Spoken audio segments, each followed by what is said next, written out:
Have you ever woken up and decided to waste hours of your time? Well, that's what we will be doing today. The Legend of Zelda is an adventure-based series set mainly in the mythical world of Hyrule. Throughout the series, you go on various adventures, fight enemies of all kinds, and meet tons of characters. But which character is the best? That's what we will be deciding today. We will be ranking each character in groups starting with the first letter of their name. After we determine the winners, we will rank them to figure out which character is truly the best. With that being said, let's get into it. Starting off, we have Agahim. For those who don't know him, he is known for two things. One, he works for Ganon, and two, he's a wizard. I guess his design is kind of cool, but besides that, his character isn't really elaborate enough to have more than a C tier, so we're going to put him there. Next up is Agatha. She is known for the game Twilight Princess. She collects bugs. I don't know that much else about that character, but the design is kind of cool. There's a fake butterfly backpack, which also looks kind of cool, and overall she just does a lot more than Agahim does, so we're gonna give her a B tier. Alright, next up is Arya. I don't know a lot about this character, considering he comes from the Candace of Hyrule game. That's a new rhythm-based Zelda game that I've never played or even heard of before researching about characters for this video. So, just going on design alone, I guess that's cooler or more. Not knowing that much about the character, we can not really fairly judge it. So, I'm also going to give them a B tier, just since we don't have that much information. Next up is Alfonso from Spirit Tracks. He is known for being a mentor to Link, helping him learn how to drive the train, and he's honestly a good character. As I said, he's a mentor, so he has like leadership skills. The design is cool, and yeah, he definitely deserves, I would say, an S tier, but I feel like there's better characters we can pick for that section, so at least a B tier. After that, it's the Anglerfish. If you thought that this dude was anywhere under an S tier, then you are an idiot. This dude is an absolute Giga Chad and deserves to be under S tier. He has 10 out of 10 storytelling, a good character arc, and is just one of the best characters in existence. Okay, next up is Anju. She's just a shopkeeper at Clocktown in Majora's Mask, and isn't really that special, so we're gonna give her a C tier of Agahim. She doesn't really do anything. However, her grandmother on the other side. Okay, so next up we have Ankle. Ankle is a cool character. I'm pretty sure he's related to he's from Tingle Island in Wind Waker, but we're not going to give him an S tier, unlike the grandmom, because, well, he's just honestly a variant of Tingle instead of like his own unique character. I mean, yes, they're different characters, but it's not really special enough to have A tier with the rest of the best characters so far. So, yeah, A tier. Next up, we have Ariel. She is Link's sister from Wind Waker, and is kind of the whole reason why we go out to the Great Sea in the first place. Besides that, she's not really that important. She doesn't have that much characters, development or anything, so we should be able to put it in B tier. Alright, next up is Ashy. She's from Twilight Princess and is one of the members in the Resistance that fights up against Ganon and the Twilight. I'm pretty sure that she's also like supposedly a master at swords and stuff. I guess it's kind of cool, and the Omo is kind of cool, but besides that, we don't have that much information. Again, like Area over here. So I would say B tier, but again, the Omo is cool. So this time I'll put it in A tier. Next up is Astral. He is from Hyrule Warriors Age of Calamity, and is honestly just a terrible character. It's not even good. Like, there was hype about it, but it's not that special. It kind of sucks, and it just disappeared. Hold on. Okay, it's back. So, yeah, terrible character, F tier, no cap. Next up is a character called, I don't know how to spell this, Oru. He is supposedly part of a group called The Group, which is one of the most creative names I have ever heard, and is supposedly the oldest, which means most likely he's the one who came up with that, again, amazing name. Because of that name, he's not that good of a character, like, not enough information to put him on S tier, like these two amazing characters, but because of calling it The Group, he is obviously deserves an instant A tier. Like, there wasn't even any hesitation. You don't even need to think about it twice. It's just easy. To end Group A, we have the character Aveli, if that's how you pronounce it. There's not that much information known about the character. Like, I'm checking all the official websites and Wikipedias for each character. It is known that she was like a pirate, and she supposedly disappeared after being attacked by bees. That's kind of weird, like an odd death, but I don't know. Let's just put this character in C tier with Agahim.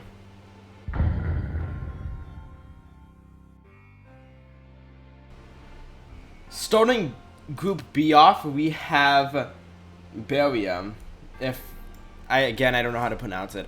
This is another character from the Candace of Hyrule game, which, again, I don't know that much about. Just from design alone, it's kind of mid. I mean, it looks cool, but not really. It just kind of looks like a Gerudo, but also looks like it belongs to a different game, which, again, it is a crossover game with, I think it was called Rhythm Haven. I'm not sure. But anyway, I think we should put it in, let's say, D tier.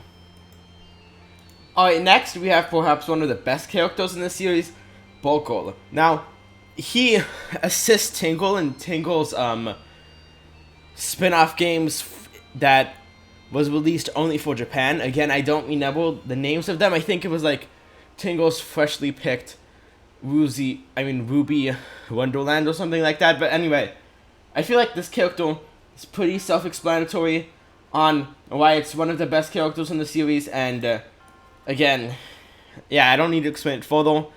S tier. And next up, we have Bones. Now, again, this is another self-explanatory character. He obviously is a Giga Chad, as we can tell, and also deserves to be an S tier.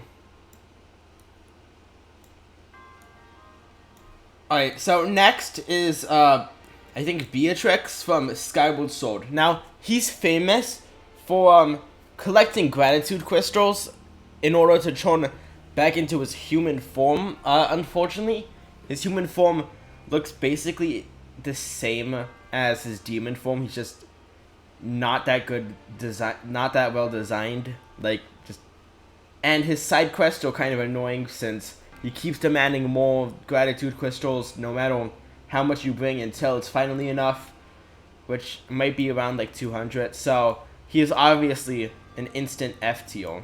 Like, there's no doubt about that.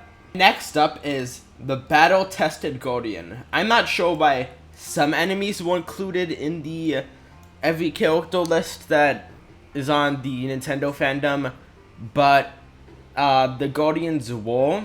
So anyway, Guardians, they're an interesting enemy or character, since this is the character tier list. They're actually extremely overpowered. The design is cool, but unfortunately, compared to the rest of the top S tier candidates, the Battle Guardian does not cut out and doesn't really have anything character-wise. So I guess being better than these two absolutely terrible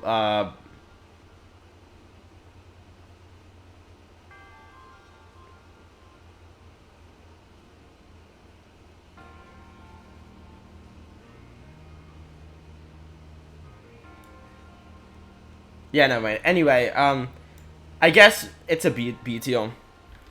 Next up, we have the Bean Seller.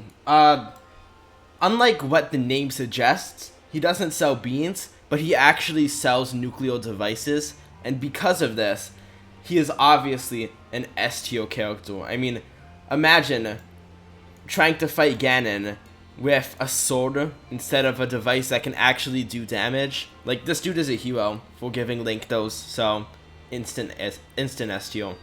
And next up, we have the Beaver Bros. Now, these guys, I don't even have to, like, say anything about what kind of character they are. The designs are just not that good. It's kind of self-explanatory that it's like an instant F tier, along with Beatrix, who also has a mid designer. And next we have Beetle.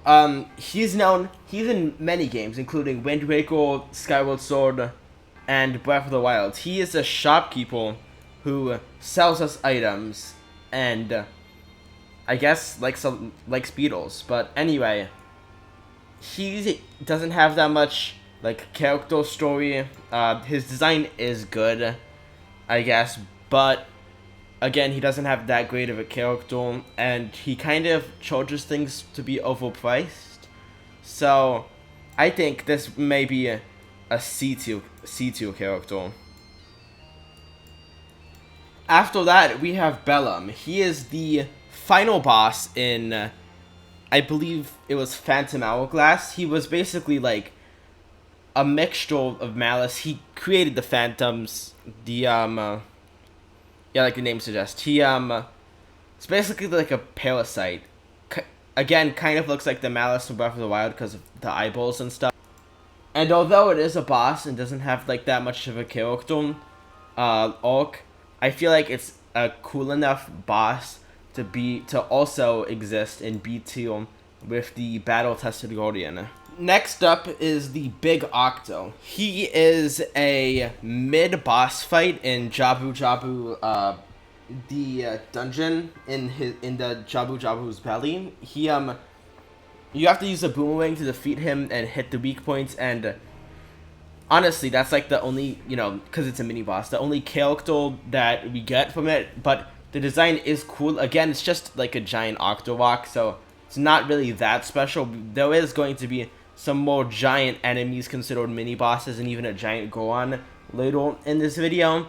And so, for that purpose, we will put him in C tier, because while he is not that special, it's still better than this person. Alright, next up is Bigoron, famously known for the Bigoron sword in Ocarina of Time, which you can get as a Ocarina of Time amiibo. It's like a special edition sword, specifically from the amiibo that you can get in Breath of the Wild. So, yeah, the sword is cool, and I feel like this design specifically is from Phantom Hourglass, so I guess there's two of them. But I feel like this is a cool design. It looks like a cool character, and although we don't know that much about him, it's definitely worth putting in, I'd say, at least A tier. Hold on, here, let me shrink this so it fits. Down, A tier. And next up we have Bipin from Oracle of Ages and Oracle of Seasons. Not that much is known about this character, besides at the end of the games you have to like name his child. It's kind of weird, and again, not that much information is known about the character. So based on that, we're going to have to put him in C tier with the Big Octo and Beetle, because even though we don't know that much, he's still better than these three just terrible characters. So yeah, C tier. Next up, we have Blind the Thief. Now, he is a boss from A Link to the Past, and basically, as the name suggests, he's a thief who hates light. I guess watching the boss fight, it is kind of cool. However, he doesn't have that much of like a character arc and isn't really ever seen again. So I'm going to put him in C tier with the rest of the C tier candidates. Alright, next up is Blossom. She is actually the wife of Bipin, who we discussed earlier. And like him, she also asks Link to name their child, and that's their child right there. I would put her in C tier since she basically does the same thing as Bipin, but the sprite is more detailed than Bipin's, so we're going to put her in B tier. Next up, we have perhaps some of the most threatening characters in the entire series, the Bombers Secret Society of Justice. As the name suggests, they actually have nuclear devices, which was given by the Bean Seller, who we also discussed earlier. Yeah, anyway, these guys are really threatening. They would beat everyone up, and I'm not supposed to say this, but they have my family hostage, so unless I give them a good ranking, aka A tier, since they're not exactly S, no, I mean, never mind, no, S tier, because, yeah. Yeah, see, I put you guys in that. Yeah, please don't hold my fat. Alright, next up we have Borville. So, he's also from Twilight Princess, as it's easy to see by his character design. And basically, he's a doctor who refuses to treat certain patients for, certain qualities, but also, he owes a lot of money to the government for taxes, and he's just not a good character. I think this might be the first character that we put in E tier. Just absolutely based. Next up is Bow Wow. He is from the game Link's Awakening and is a version of a Chain Chomp from Super Mario Bros. Character-wise, he doesn't have that much, but he does because he's a Chain Chomp. He is kind of overpowered, and it is a cool reference to Mario. And so while we can't put them in S tier, since it doesn't match up to the standards of those characters, it's definitely worth at least an A tier. Next up is Valeria. She is a Gerudo bodyguard for Riju in Breath of the Wild, and besides that, she doesn't really have that much character arc. She is kind of annoying though in the game, and I don't really like the character that much, so I guess we can put them with the other Gerudo in D tier, because she is better than these three characters, but about the same rank as this one. And finally, to end off Group B, we have Brian. He is not that good of a character. He's one of the antagonists in Spirit Tracks, and just judging on the outfit alone, it's not that good. But because this is Group B, I am going to put him in B tier for the, for the final Group B character. Starting off of Group C, we have Candace from the Candace of Hyrule games. I think it's obvious that she's probably the main character considering her name is in the title. And again, this is a spin-off game, so I think she's from a different, game universe, a different series. But I don't really know that much about this character, and I couldn't really find anything online.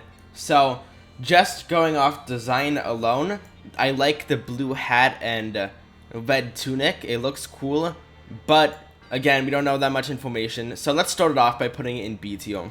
Next up is a character I actually almost forgot to include, Korlov. Now he is from the Wind Waker. He is actually in charge of the Nintendo gallery that has all of the statues of famous Nintendo games and just references to other games. He is obviously, that's a cool role to have for a character. He also shows up in the Minish Cap, which is thousands of years before Wind Waker.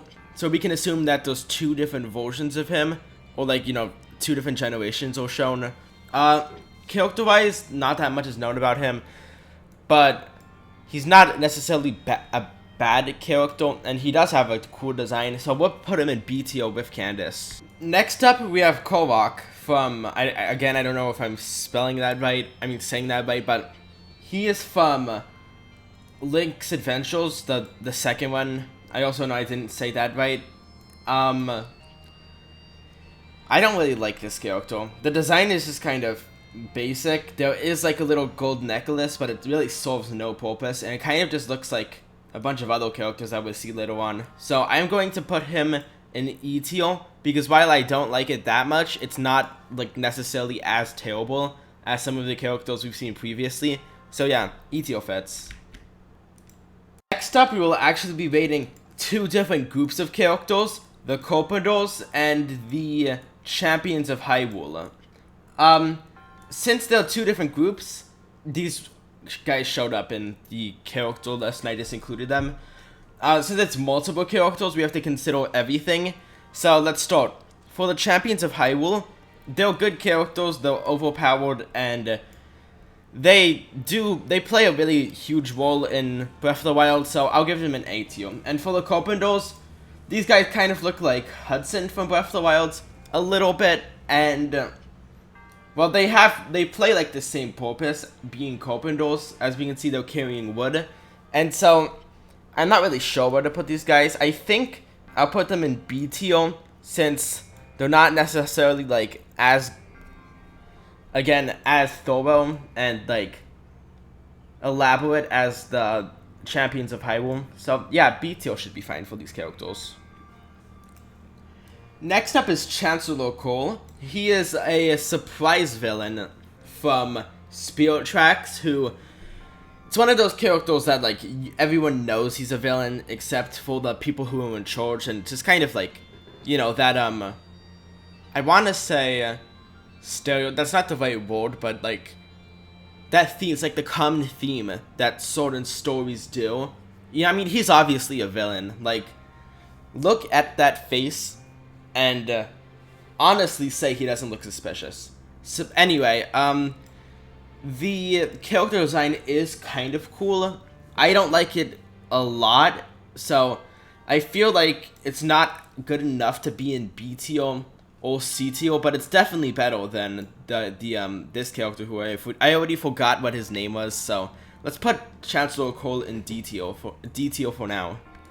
Next up is Sia from Hyrule Warriors, and I honestly feel like the characters from Hyrule Warriors are overrated. The game is itself overrated, not Age of Calamity. Age of Calamity was good, but I mean, the original Hyrule Warriors, the definitive edition, it wasn't really my type of game, and I didn't really like enjoy the characters while feeling like they were just kind of in the way, especially since like, yeah, this character was like annoying and watched over the timelines or something, and is also evil, and it's just not that good of a character compared to the other characters. So I'm actually going to put this character in F tier, because again, I don't like the Hyrule Warrior characters that much. It is a little based, but yeah.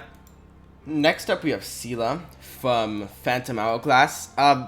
This fairy appears once Link wakes up on the I forgot the name of the island, but anyway, it's kind of just like the other fairies. It has the same similar gameplay, the same commentary.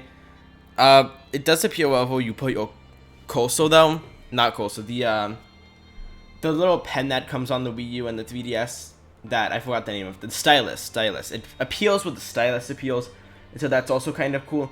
Character wise, there's nothing really special. I'm pretty sure she was like the Spirit of Courage or something. So we're going to put her with A tier with the Champions of Hyrule.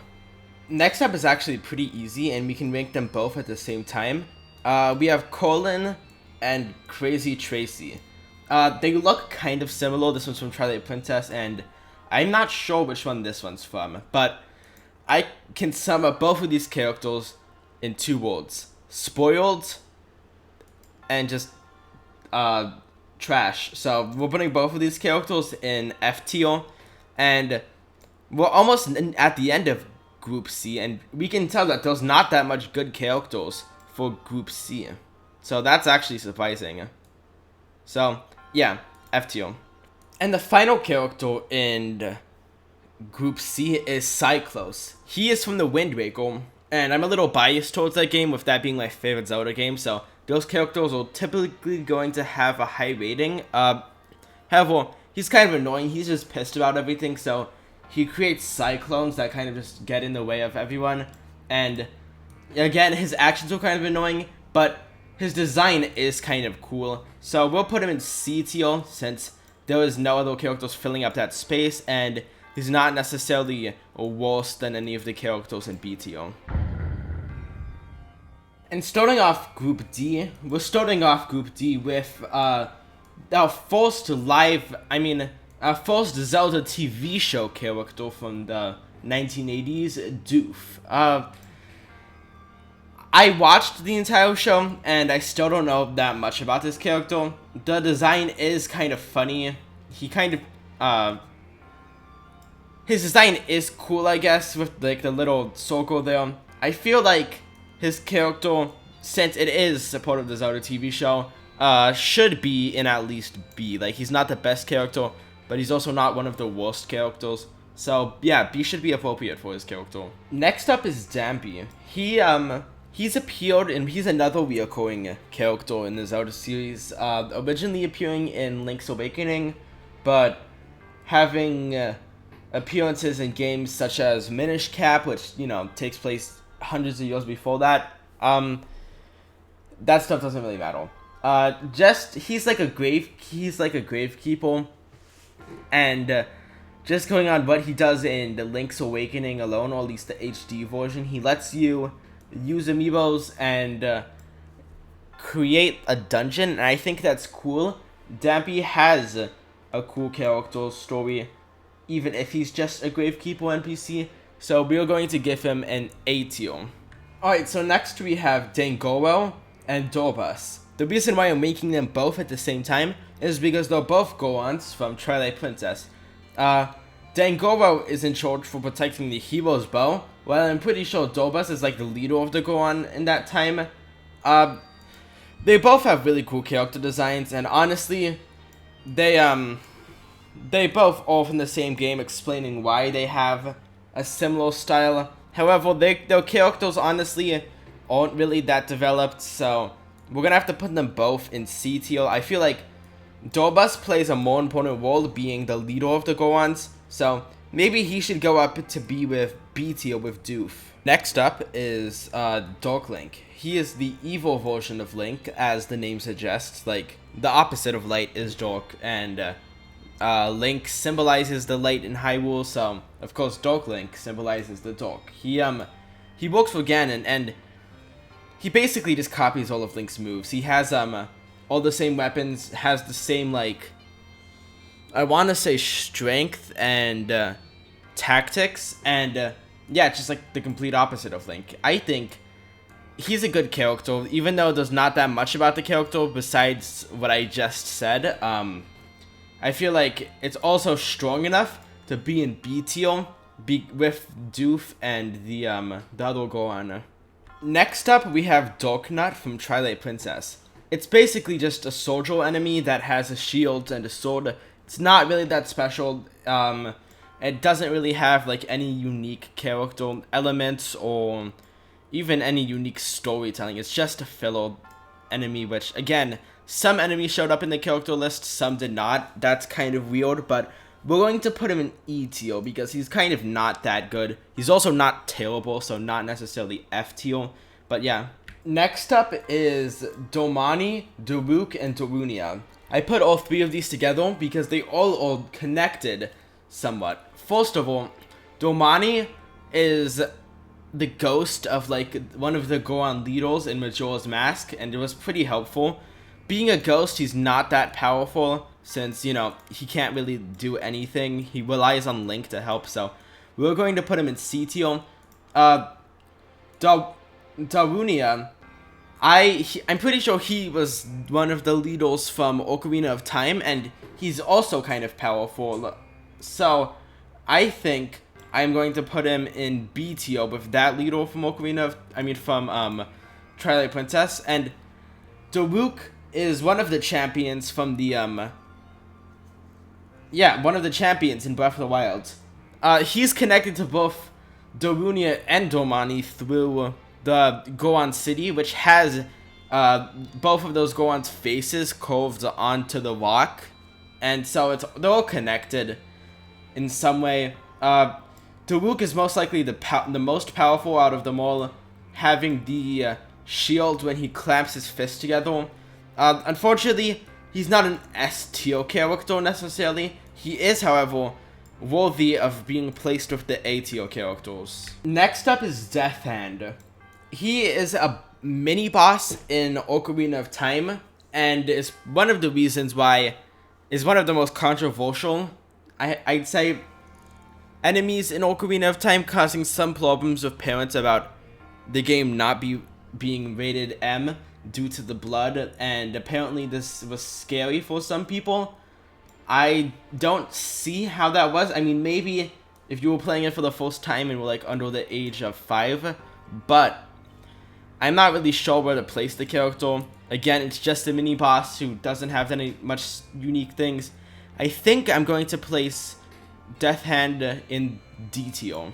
Next up is Death Sword, Deku Link, and the Deku Butler.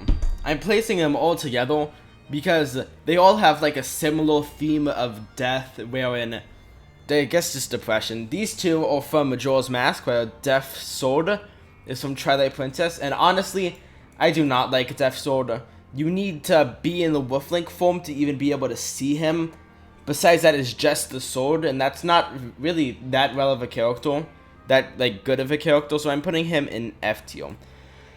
As for Deku Butler and Deku Link has a lot of abilities, including shooting the Deku Nuts, which is kind of cool. It's useful in Majora's Mask, so I'll be placing him in A tier since he is powerful.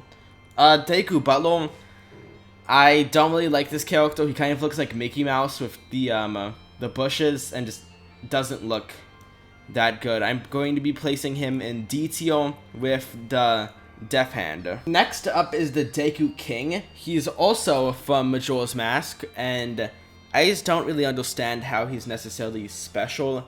He's just, I don't even remember seeing this character. It's just, you know, he exists apparently. So I'm going to be placing him in D tier because we don't really know that much about him. Alright, after that we have Demise and Dimitri.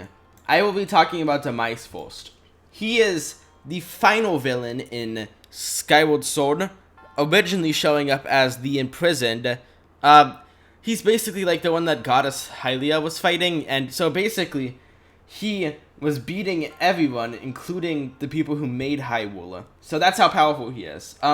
He also caused the curse that caused everything in the entire timeline to exist. All the villains, all the adventures. So while that is messed up, he is a good character. Unfortunately, we can't put him in S tier since he's not the best character, so we will be putting him in A tier. However, Dimitri is a character from Oracle of Ages and Oracle of Seasons. I think this one is pretty obvious. This one deserves to go in S tier. I mean, he's just an amazing character with a great character arc. Link can use it to get around, I guess, since it's like since the picture showing Link riding the dinosaur. And anyway, it's just a very good character. And next up, we have two interesting characters. We have Din, represented by the statue in Wind Waker, and Din, the oracle named after this Din. So this Din is one of the goddesses who created Hyrule, and thus is extremely overpowered. Unfortunately, we don't know that much about her character, so we have to put them in A tier.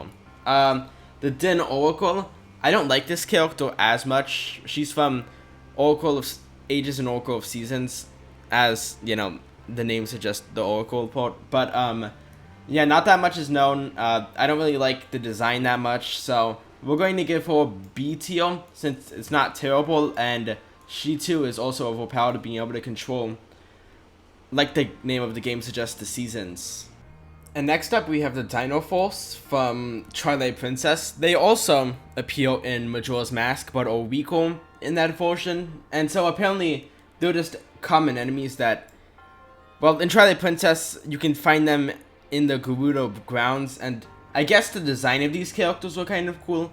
But, you know, they're enemies, and I'm not sure why they were included in the character list, since some enemies were not. So we're going to have to give it a E tier, like the Dark Nut, since it is just an enemy.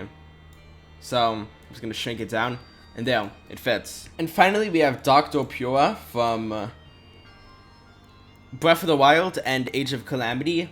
In Age of Calamity, she's just a playable character, and is part of the story, but not as much as Impa and the other characters. But while in Breath of the Wild, she helps you unlock the full potential of the Sheikah Slate, and helps. I'm pretty sure she gives you the picture ability on the Sheikah Slate, which is also a cool feature. So her character is cool. I guess the design, like the little glasses at the top, is cool, and she is useful in Breath of the Wild and stuff. So we're going to give her A tier with the rest of the characters, and yeah, that concludes our Group D. To start off Group E, we have Eldin and Eldin's counterpart from Twilight Princess, the Light Spirit. Now, Eldin is one of the dragons that you need to find in order to get the hero song in Skyward Sword, which takes place a long time before Twilight Princess, where the Light Spirits are from. Now, the dragon, they're hard to find, and it's kind of annoying, and just out of the way to just find the song. So I'm going to be placing him in C tier. And while I don't know that much about the Light Spirit, I think the design looks really cool. And yeah, I think this one deserves to be in at least a B tier, because even though we don't have that much information, the design is cool. Next up, we have Airworm. He is a strange character who appears in the second Zelda game. I'm pretty sure it was Link's Adventures, and the only dialogue he has is, and I quote, "I am Airworm." Not that much is known about him. It's been a mystery in the community for, well, since the game came out, and yeah. So we don't know that much about his character, since that's like the only thing he ends up saying. But I think it's a cool nod, especially in, I think it was Super Paper Mario. They did a callback to this, and people enjoyed it. So I feel like this character, despite not knowing that much about him, deserves an A tier. Next up is Epona. This horse appears in pretty much every 3D Zelda game, besides I guess besides Breath of the Wild, Tears of the Kingdom, which we don't know about that, I'm just guessing. And okay, actually never mind. It's a famous horse, and it goes on a lot of adventures and helps Link, and that is very good character arc. In its original appearance, Ocarina of Time, we can get it from Lon Lon Ranch, which after like doing some mini games, and anyway, this horse just helps Link throughout his journey, so it also deserves an A tier. And finally, we have Ezlo. I feel like Ezlo is an extremely underrated character coming from Minish Cap. He is a talking hat. He was one of the Minish, the main series. I mean, the main species of the game, Minish Cap. Yeah, anyway, he was a Minish, and he actually helped the villain of the story become powerful by teaching him spells. But then eventually, he got betrayed by that villain, and so within the game, he helps Link get to the end. I feel like that's really good at character development. He went from an evil villain to, well, a hat and one of Link's closest friends in that game. So I feel like Ezlo definitely deserves an S tier. I mean, additionally, his character design, it's just very unique. Like, that's just one of the very unique ideas that Nintendo comes up with for the series. And yeah, it definitely deserves an S tier. To start off F tier, we have Frederick. Frederick is a character from the Candace of Hyrule spin-off, which again, I don't know that much about. So, we can't accurately judge based off his character, but rather we have to go off of the design. I feel like this is a cool design. I like the purple hat and the yellow and purple shirt. This is definitely a creative design, but considering the series we're talking about, other characters also have more creative designs. With that being said, I think I'm going to place him in C tier, since again, we don't have that much information to judge him by.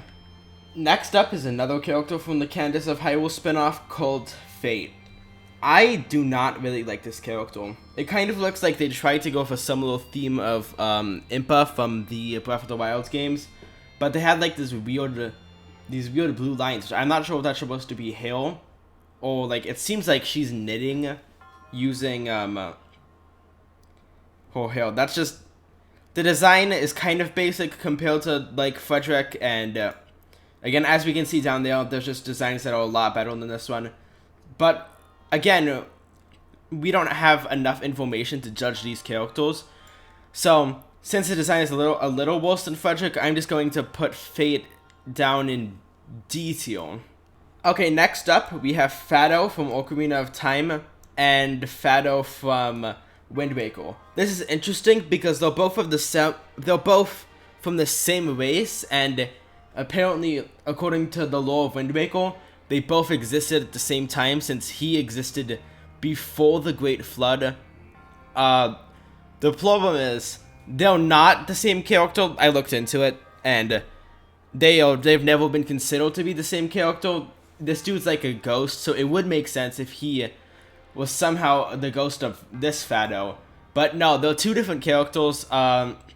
It turns out this character also doesn't go by the name Fado in the game, and instead that was just a developer's name.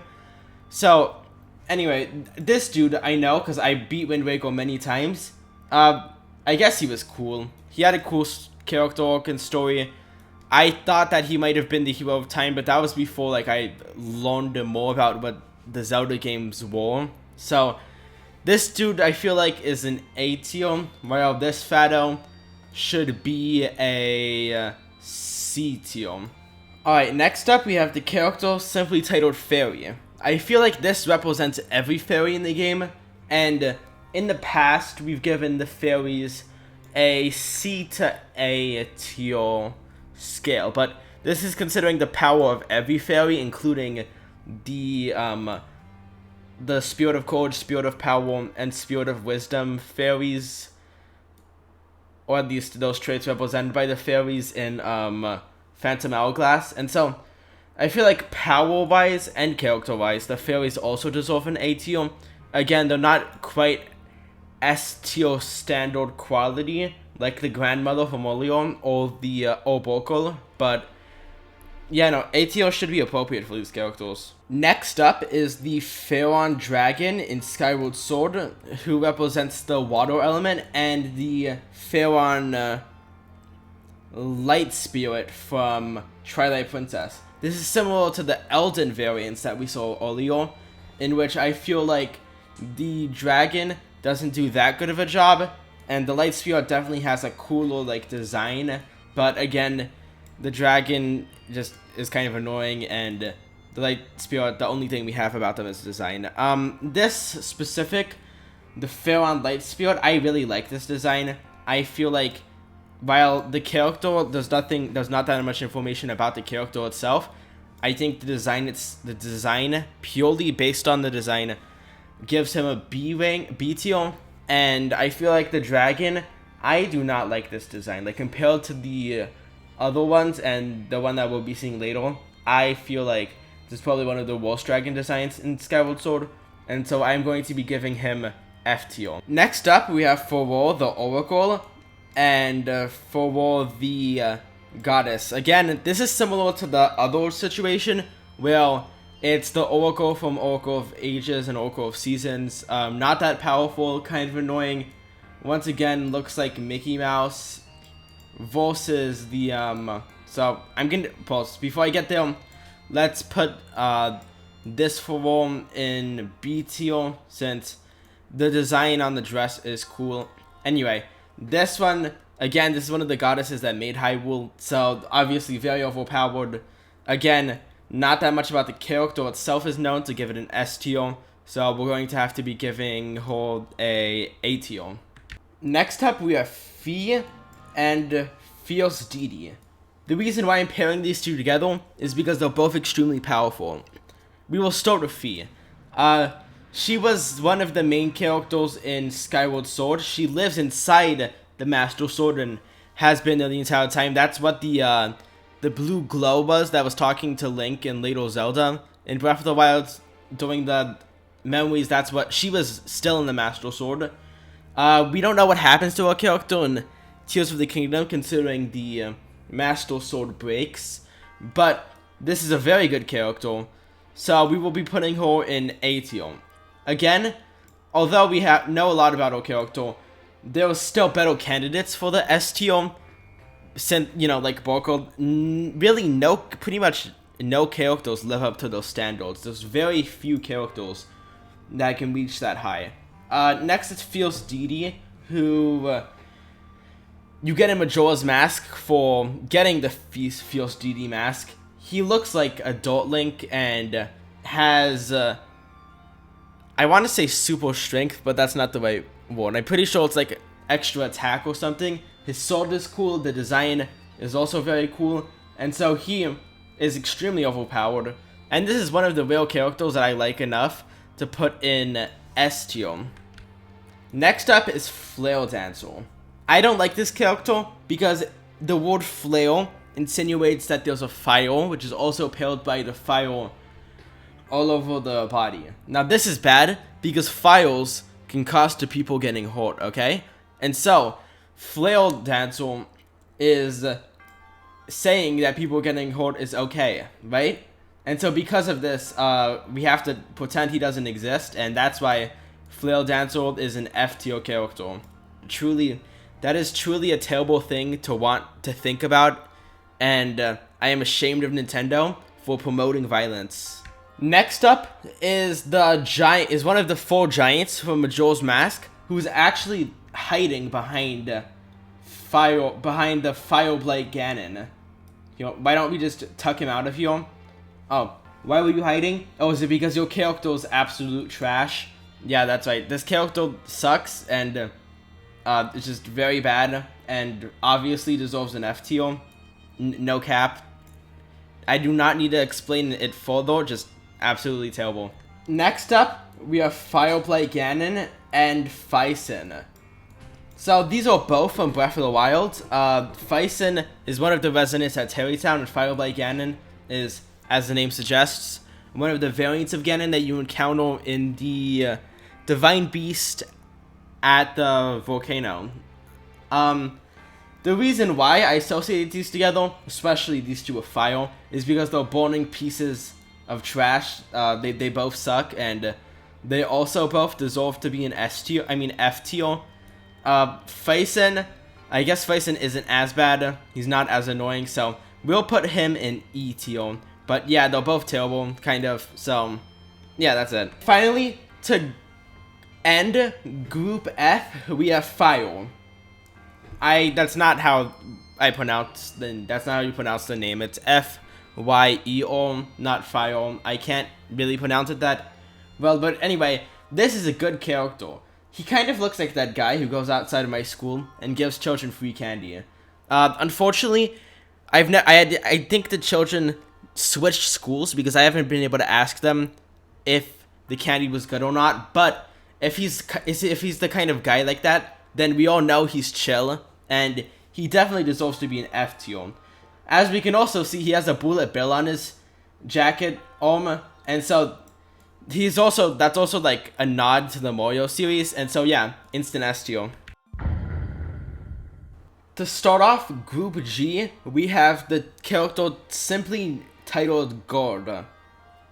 We don't know that much about this character, otherwise, besides that he's a Gord for some organization. Again, as you can probably tell by the blue background or the way the sprite's designed, he is from the Candace of Hyrule spin-off. I like the design, so I'll go ahead and put him in B tier, because the design is cool. Well, let's also go ahead and get the rest of the Candace of Hyrule characters in Group G out of the way, with the Goron Merchant. I do not like this character. It does not look that good, so we will be putting him in E tier. And then finally, Ghost. Ghost, I don't know if that's supposed to be a Zora or something, but that character that's just really bad. That's an F tier. Next, we have Ganon and Ganondorf. These are both very solid characters. Hold on, let me enlarge this. These are both very solid characters. Obviously, them being the same character and being the direct result of Demise's course. We discussed who Demise was previously. Ganon is more like the beast form, while Ganondorf is more humanoid. I feel like while Ganon is threatening, Ganondorf definitely has more like a Darth Vader villain type vibe rather than just a mythical enemy. So we're going to be putting Ganondorf down in A tier. They're both extremely strong, while Ganon himself goes in B tier. Again, it's because Ganondorf looks a little more like intimidating, a little more threatening than a giant monster. So yeah. Next up is Girahim. He is from the game Skyward Sword. The picture is from the Hyrule Warriors Definitive Edition on the Switch, I believe. Anyway, he is known for being one of the main antagonists of Skyward Sword. He helps bring back Demise, who causes the course, as we've discussed before. I like his character. It's kind of like, he is kind of annoying, but his character is good by like showing what kind of what I'm trying to say is he perfectly represents that kind of villain, or like the crony to the bigger villain, and he has cool attacks wielding two swords that you have to hit from different directions. So I'm going to be placing him in A tier with Ganondorf. Next up is the giant dead Dodongo. This might be controversial, but I don't like this character. The skull of the giant dead Dodongo appears in one of the dungeons in Ocarina of Time, and I do not like this character. I don't think they did a good job of like writing the character dialogue, and honestly, it's just not that creative. The design is cool, but again, he also doesn't play that much of an important role. Guys, please don't hate me in the comments, but I'm going to put him in D tier. Next up is Gon-Gohan and Go-Gohan. I like Gon-Gohan. I think that this is a cool character design. His character coming from the game Phantom Hourglass, I'm pretty sure. According to the wiki, during one of the ghost dungeons, he was a playable character. So, yeah, I like this design. I think I'm going to be giving him an A tier. But as for Go-Gohan, this is another character from Twilight Princess, and the design is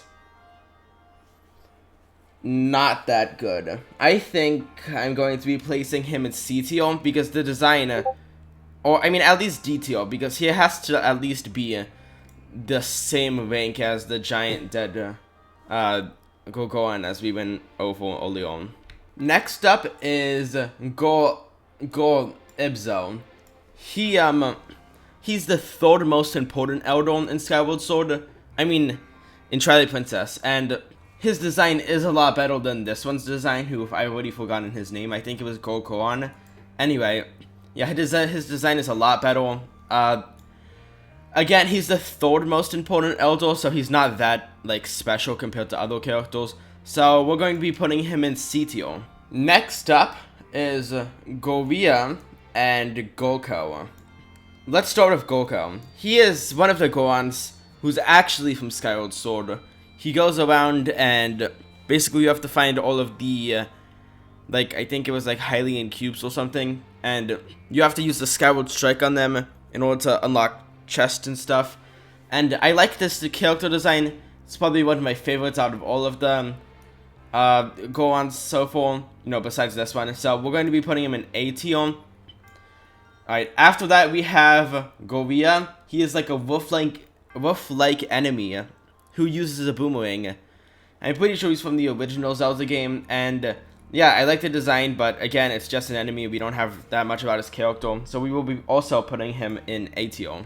Next up is Gramps and Grandma Olvia.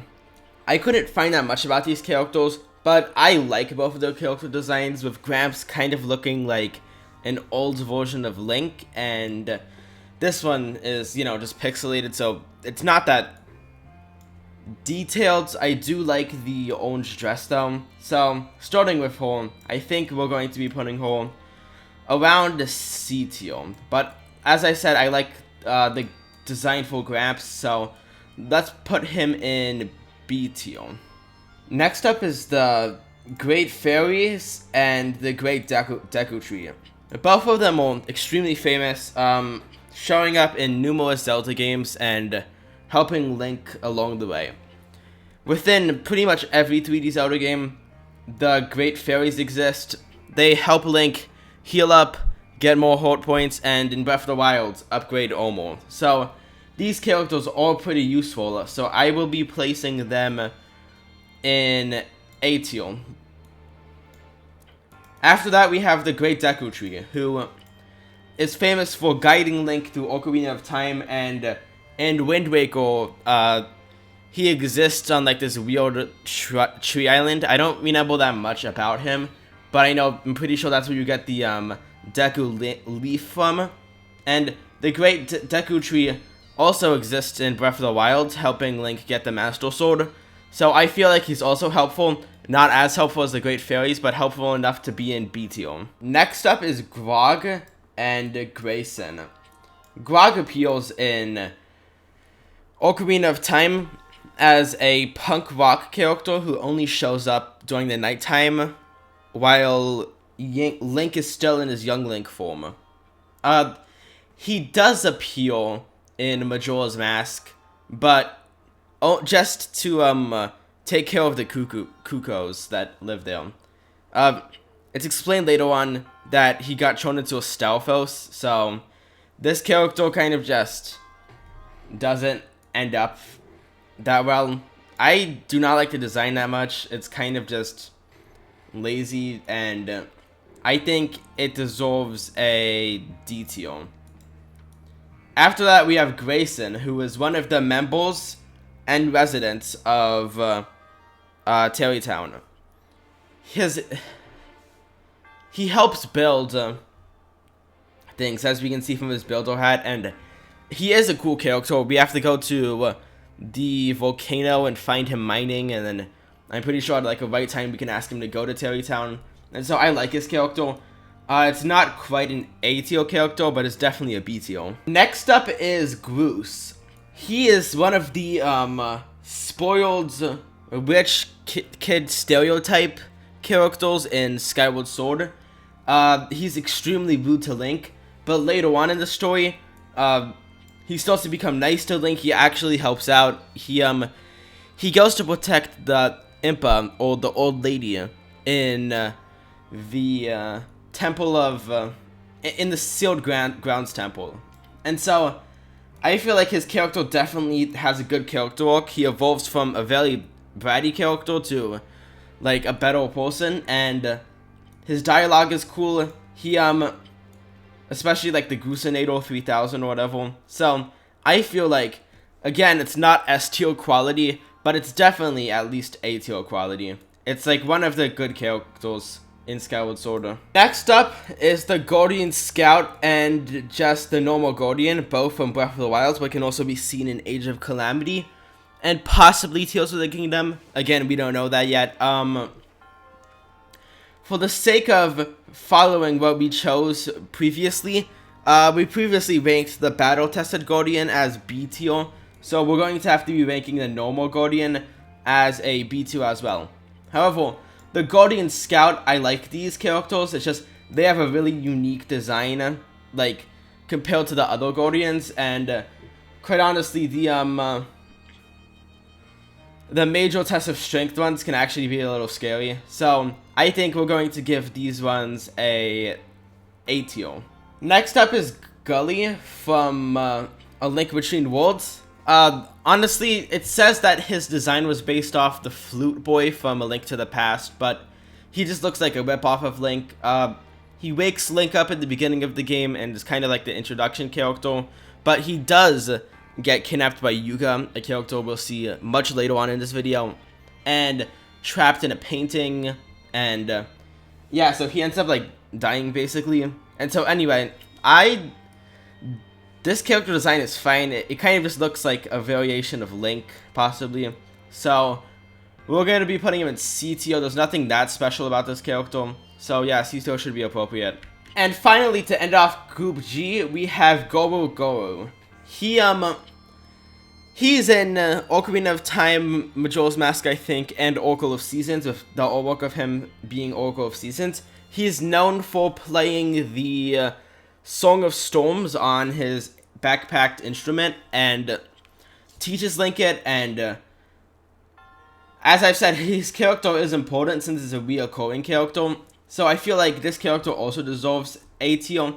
Not quite S tier. None of these characters quite reached S tier, because again, there's such top standards for the S tier characters.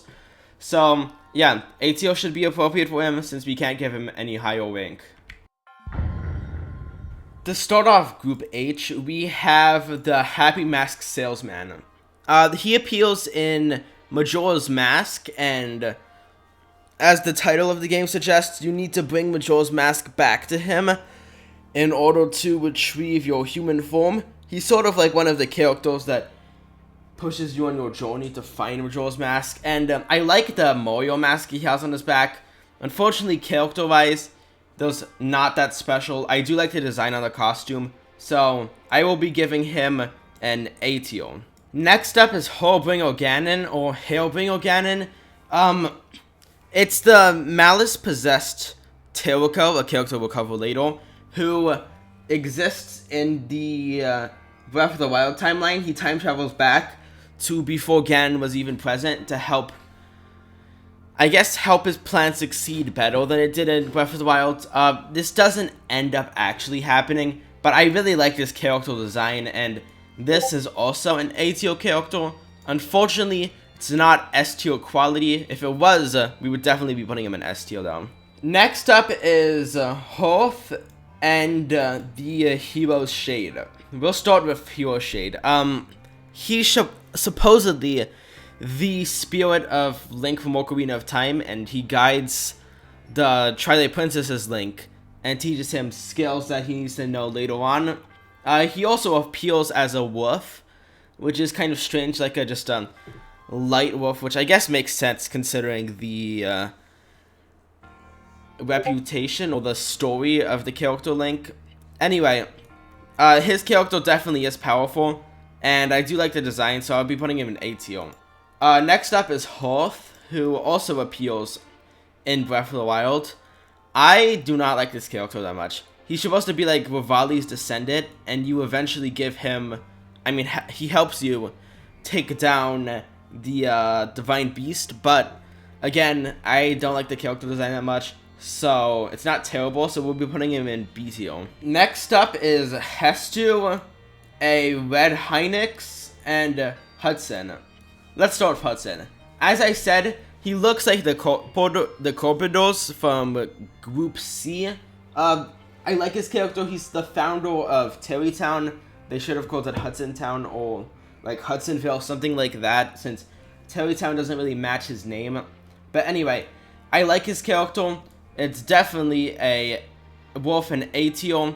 The Red Hinox, it's a hard enemy. Yes, it kind of resembles a Bokoblin, as in, you know, just like the singular horn on the top of the head.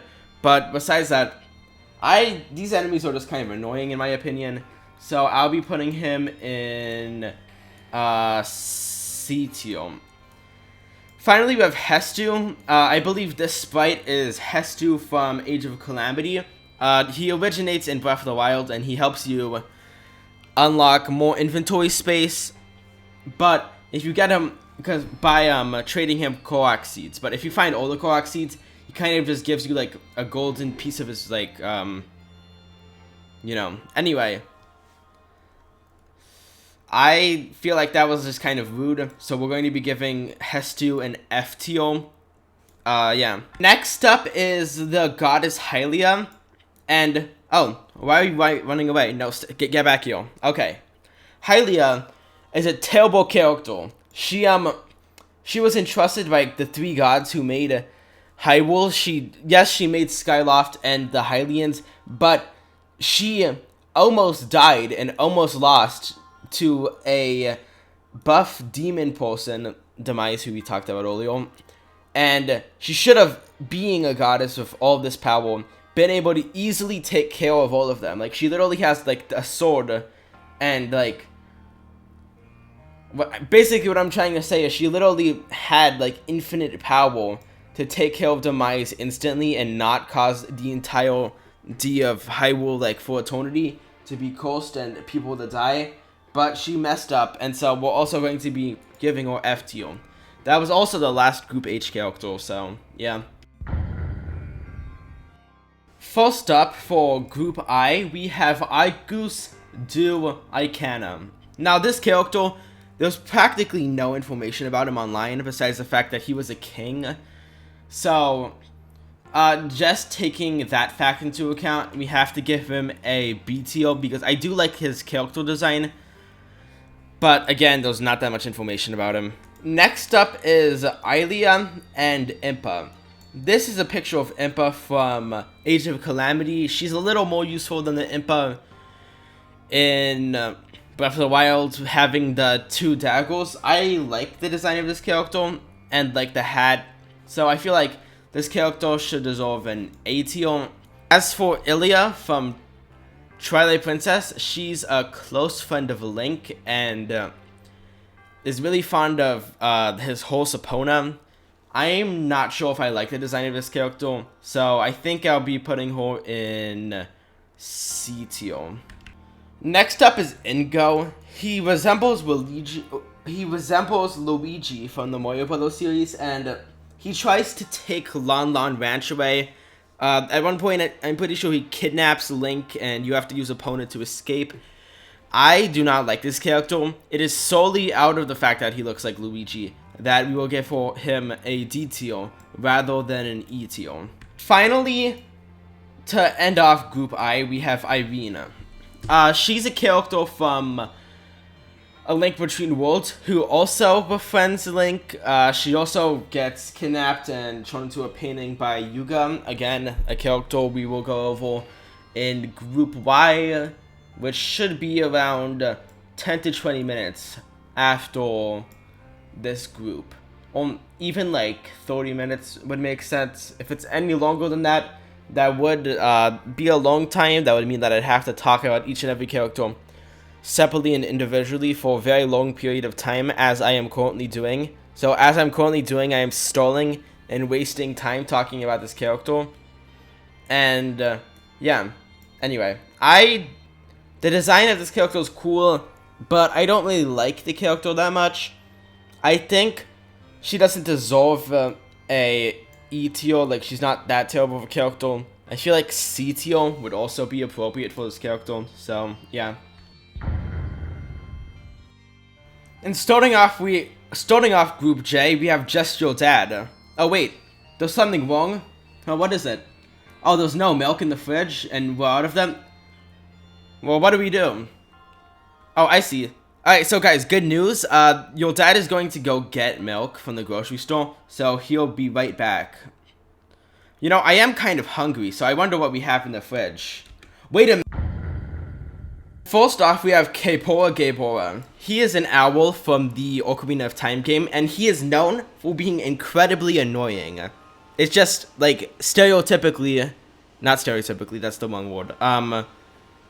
Yeah, it's just, he's known for having a lot of text dialogue that is really hard to skip in the intro to Zelda, and is constantly made fun of in games.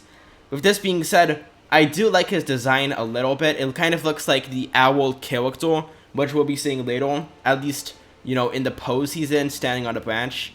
Again, we'll see a similar character to this later on in Group O, so due to it not being as unique as I would hope, and slightly annoying, I think the only factor keeping in B rather than C, D, E, or F would be the fact that it's kind of annoying. Next up is Kaffei, K-A-F-E-I, from Majora's Mask. So basically, this character gets turned into a child by Skull Kid, and helping him find the Sun Mask is like one of the major leading quests in the game, apparently. I just feel like getting turned into a child is kind of like, there's much worse things that could have happened to him, and Honestly, his design is kind of cool, I guess, but like, that's just an L. FTO. Since this is the Group K, I guess we should take care of all of the royalty members next, including King Hokinian from the Zelda CDI games, King Daltas from Minish Cap, I believe, King Gustav, also from Minish Cap, King Dodongo, the King of Hyrule, King Zora, the XVI, which I believe is 6, I'm not sure, King Bublin, King Rome Barbosphorus Hyrule. Yeah, personally, well, I'm from America, and America doesn't really have kings, and apparently we broke off from kings, so this may be a little biased, but I'm going to give all of these guys A tier, because they have really cool designs, and yeah. Next up is Capson, Cass and Kilton. Starting off with Capson, he's kind of racist, like, he hates all Hylians because of, what he thinks one Hylian did. That's kind of just the definition of racism. So we're going to be giving this dude a F tier. Next we have Cass. This is the board that appeals and plays the funny theme on the harmonica sometimes. This is obviously an A tier character for obvious reasons. And then we have Kilton. He's annoying and odd, but if you give him enough monster points, you can get the Dark Link costume, and that's a cool costume. We discussed Dark Link previously in Group K. In Group D. If you guys remember what he looked like, he did look cool. Unfortunately, that was the Hyrule Warriors costume, so it won't look exactly like that. It doesn't look exactly like that. It looks more like traditional Dark Link costumes, but just traditional Dark Link costumes that are not pixelated. But anyway, I guess that's cool. You can also buy like a bouncy hammer, and so we're going to be giving him B tier. Next up, we have the Kokiri shopkeeper and Komali. These characters have absolutely nothing in common besides the fact that their names start with K, and I don't know why I'm grouping them together, but I am. Starting with Komali, he is the I believe the prince of he's like royalty, I'm pretty sure, related to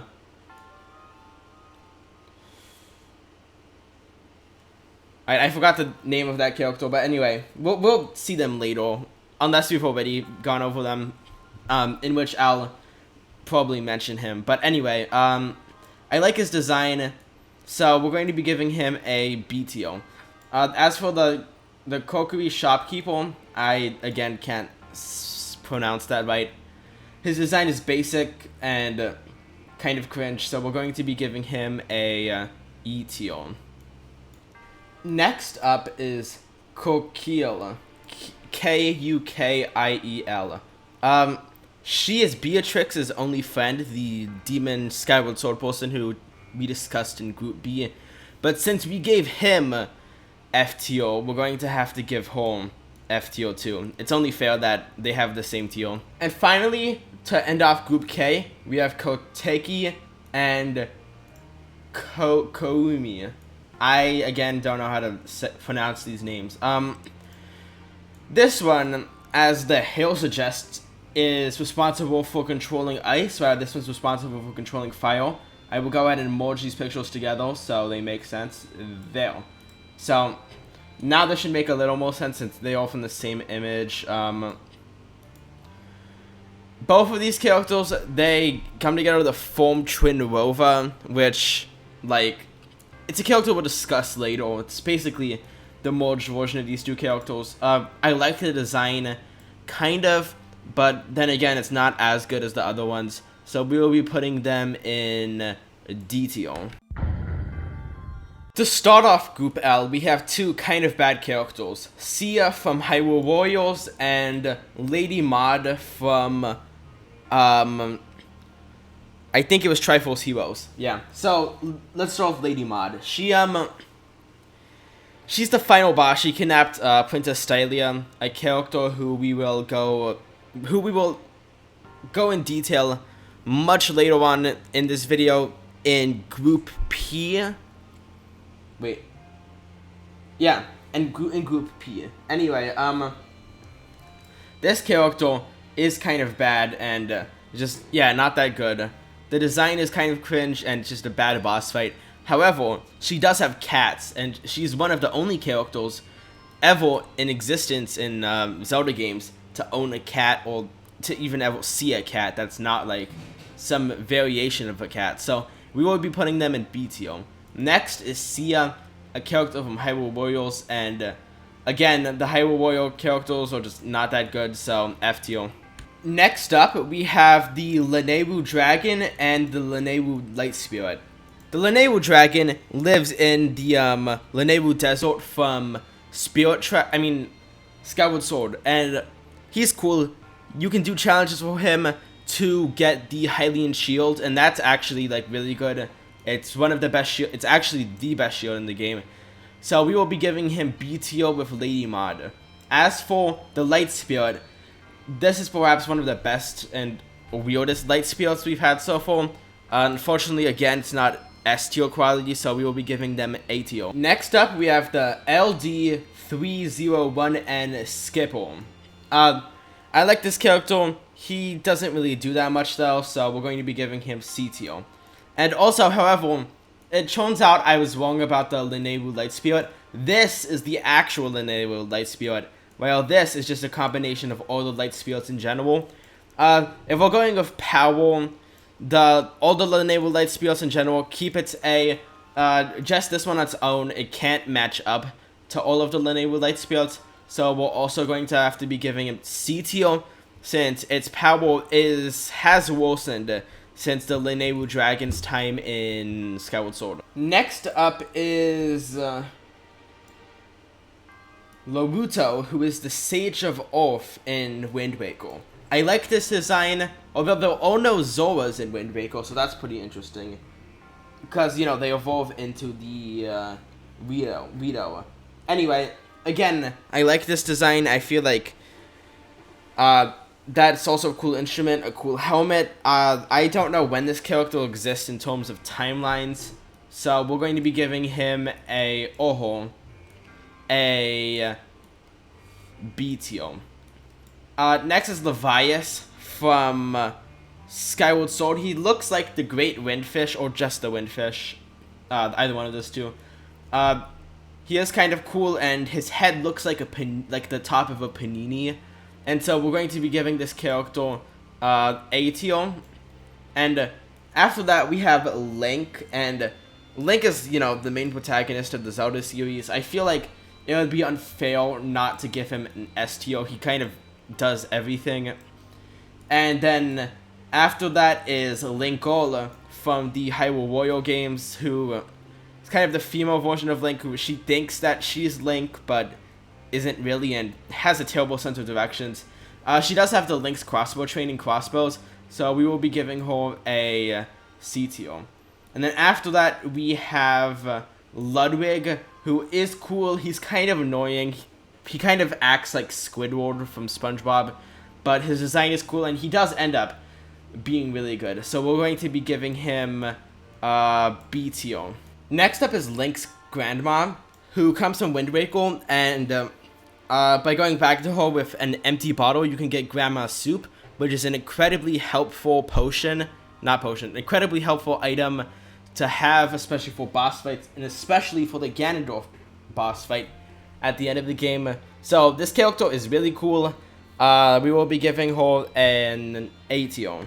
Next up, we have Lord Jabu Jabu and the Lord of the Mountains. This one is from Ocarina of Time, while this one's from Breath of the Wild. They're both cool. Lord of the Mountain, you can ride him, and you can't register him as a horse at stables, and he kind of disappears after you get on him. But he has like infinitely regenerating stamina, I'm pretty sure, and I like his design, so that's an A tier. Lord Jabu Jabu, he purifies the water, and that's just a really amazing power to have. Unfortunately, he's not quite S tier quality, and because of this, we're gonna have to give him F tier, since there are absolutely no other tiers in between S and F. First off, we have Madame Meow Meow and Madame Aroma. I do not like the design of this character. It's kind of bad, so F tier. As for Madame Meow Meow, I definitely like the design of this character. Very cool.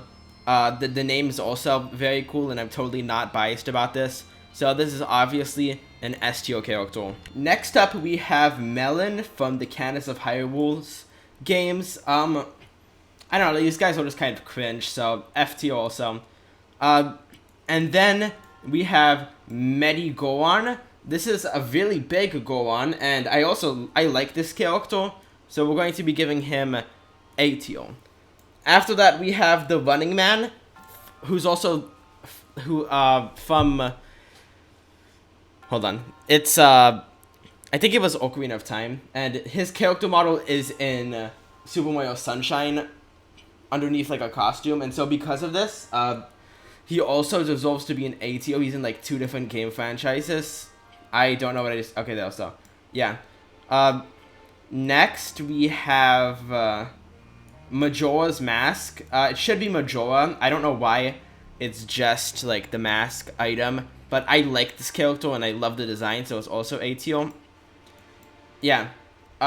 Next up is Medley, who is the sister to the other character we mentioned earlier. This is an important character.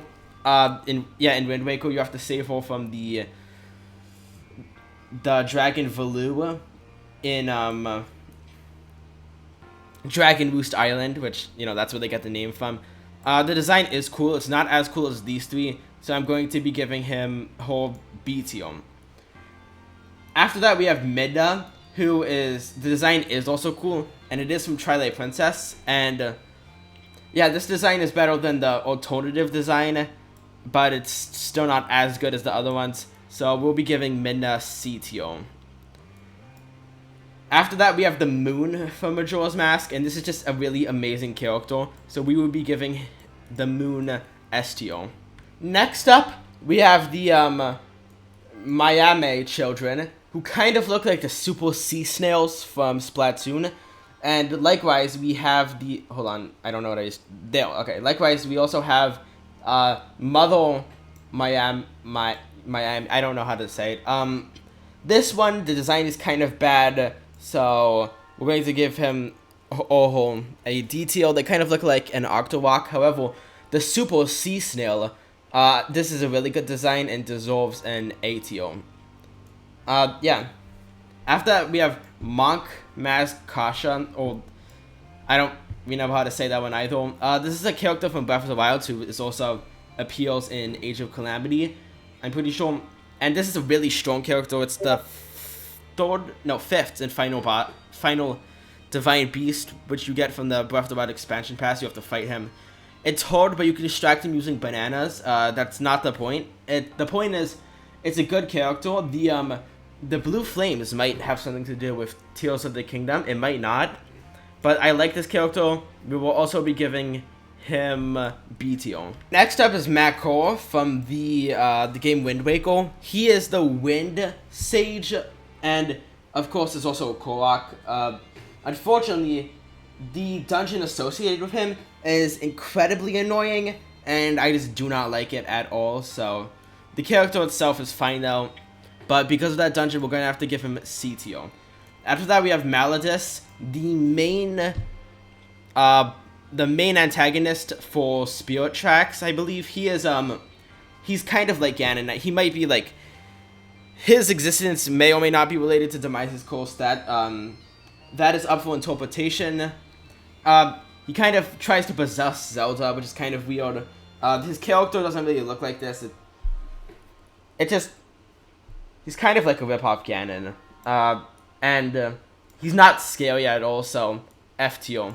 Next is the Maku tree, and this dude kind of looks like the guy who hangs out at in the driveway of McDonald's and sells weird packages with white powder. Yeah, if he just looks like that kind of guy, and that dude seems pretty chill, So I'm pretty sure this dude also seems chill. Okay, next up we have Makila Riju, or just Riju, from Breath of the Wild. She is the Gerudo princess, and she helps you get back the. She helps you conquer one of the divine beasts. It's also one of the hardest divine beasts, except for the fifth and final one. Well, at least in my opinion. I like this character. She is useful, so we're going to be giving her a tier. After that, we have Mallow. Mallow is this weird baby that just is terrible. F tier. After that, we have Malon, who is not the same as Mallow, even though they sound similar and they're basically spelled almost the same way. This is the person who gives you a Pona and lives at Lon Lon Ranch. I guess the design is cool, and she has like a Bowser pendant on her neck, and that's a cool nod to the Mario Bros. Series. So we will be giving her B tier. Next up is Maple, Mama Mamu Yan, and Moosh. Moosh is like the dinosaur who we discussed earlier. You can also ride Moosh, and this is just a really great character. It's like a giant bear. It kind of looks like a slowpoke, except mixed with a bear and a cat, I guess. And it has wings, and this is just another amazing character for A tier. Maple, this character is just, that's a bad character design. And Mamu Yan, I guess the dress is kind of cool, so it's not terrible. We'll give this character a C tier. Next up, we have Melanea and Miku. Miku is like Azora, but he's in a band. It's weird. It's not terrible. The design is cool. It's a weird concept that I don't think I like that much. So E tier. And as for Melanea, I don't know. I said it before. Good, I think. Anyway, this is one of the great fairies who, if your horse dies in Breath of the Wild, they actually resurrect your horse, and I feel like that's a really useful character. So, this character definitely deserves to be in A tier. Next up, we actually are reviewing two characters, but like we've been doing, I'm not going to reveal what the next character is quite yet. So first off, we have Muddo. I couldn't find that much about this character online, but I do think it's a cool character, so we're going to be putting him in B tier. Next, we have Mr. White, and yeah, he sounds like, Mr. White. That's kind of sus. And so this dude is based off someone from SimCity, but he wears glasses, and he kind of resembles the famous hit TV show character, Mr. White from Breaking Bad. And so, that means he probably also sells, So anyway, A tier. And finally, to end off Group M, we have Mido. He is the extremely annoying kid from Ocarina of Time, and to be honest, no one likes him. He sucks. He's not going to be put in F tier. He's going to be put in hold on. Here, let me clone this real quick. There. F minus. Yeah. Okay, so he's so bad. He's not going to be put in F tier. He's going to be put in F minus tier, which didn't work out that well, but yeah, there. First off, to start Group N, we have Naboru, who is one of the 7 sages from Ocarina of Time. This is a pretty important character, and I'm pretty sure it's one of the first appearances of the Gerudo throughout the entire series is from Ocarina of Time. So yeah, this character is pretty important and should, hold on, I don't know, there, belongs in A tier. After that, we have Navi from Ocarina of Time and Nico from Wind Waker and Spirit Tracks, I believe. In Spirit Tracks, Nico's just an old man, I'm pretty sure. But in Wind Waker, he's one of the pirates who serves with Tetra. I like this character. He kind of introduces like the jumping mechanic in one of the obstacle courses in the ship. So we're going to be giving him a B tier. As for Navi, this is the extremely annoying fairy who goes around in Ocarina of Time. It's famous. It's in memes. A lot of people will probably know who I'm talking about if you've ever played Zelda before. So yeah, this is Navi, or at least a picture of the fairy creature, and we're going to be putting her in A tier as well. And finally, to end off Group N, we have Nehru. Both Nehru the goddess and Nehru the oracle.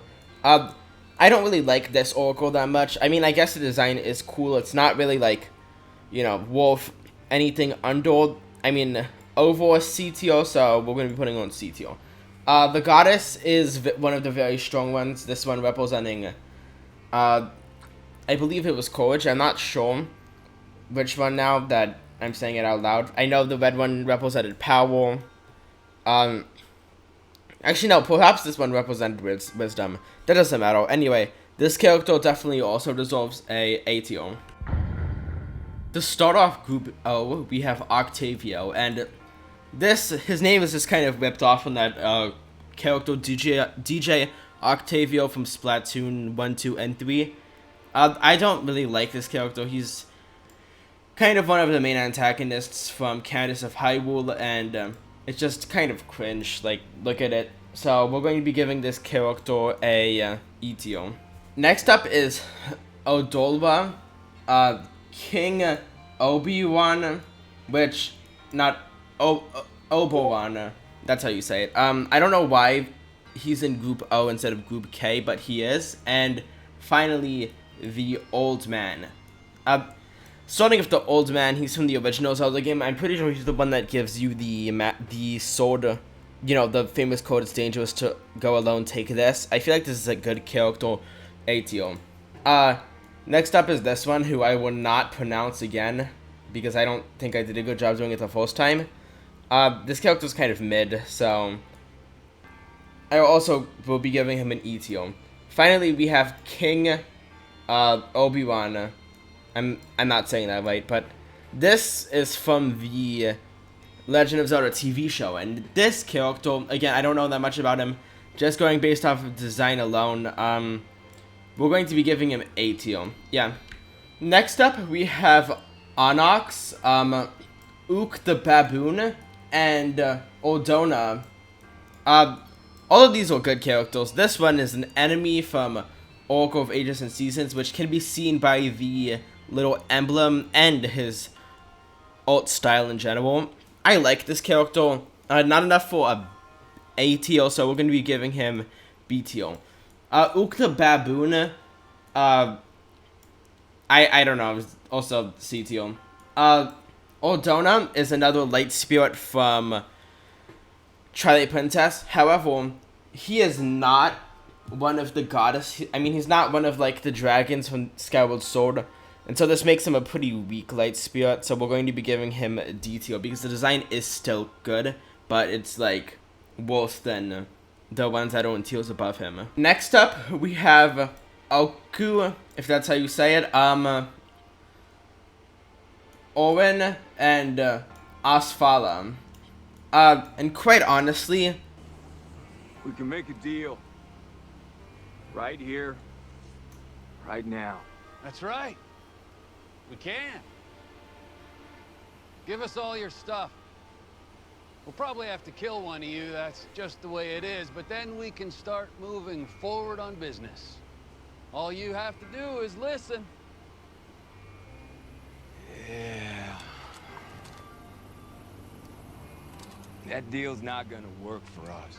F tier. Next up, we have Oshus, who is, like, comes from Phantom Hourglass. Yeah, Phantom Hourglass, and he is, like, one of the sea spirits, and it turns out he was actually the king of the sea, or the king of the ocean, and he usually looks like an old man, but this is him in his true form as a whale, and yeah, this is a cool design. I'm going to be putting him in A tier. Next up is Owl, who is in the similar stance to Keipora Gaebora, a character I mentioned earlier, and a character who I foreshadowed to be similar to this design of Owl, with both of them sitting on a branch in a similar position. This owl specifically is from the Link's Awakening reboot for the Nintendo Switch, and I like this design. It's definitely deserves at least a B tier. And also, that's it for Group O, so yeah. To start off Group P, we have Papa Hill. I'm not sure if I'm saying that right. Prince Facade, player from the Legend of Zelda BS games. This sprite is specifically from the Legend of Zelda BS Ancient Stone Tablets, I believe.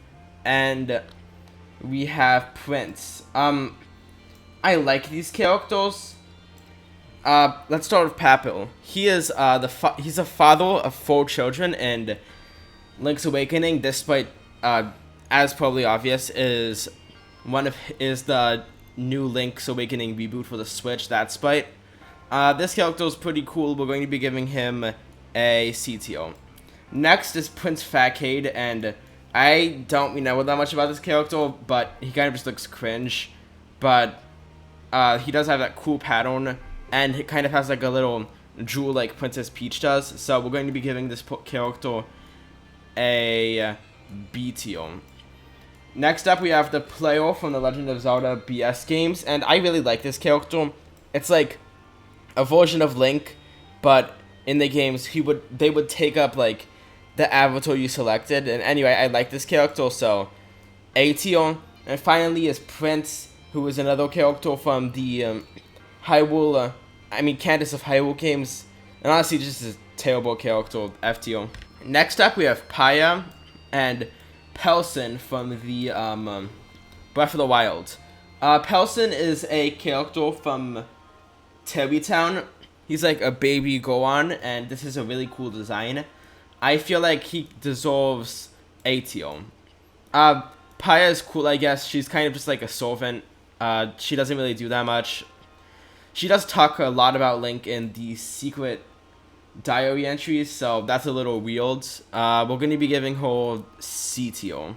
Next up, we have the Phantoms, Pinkle, and the Postman. Pinkle is a character from the freshly picked Tingle's Ruby Rosy Land games. I guess the design is kind of cool, so we're going to be giving her B tier. After that, we have the Postman, and this is just, honestly, this design is kind of mid, so D tier.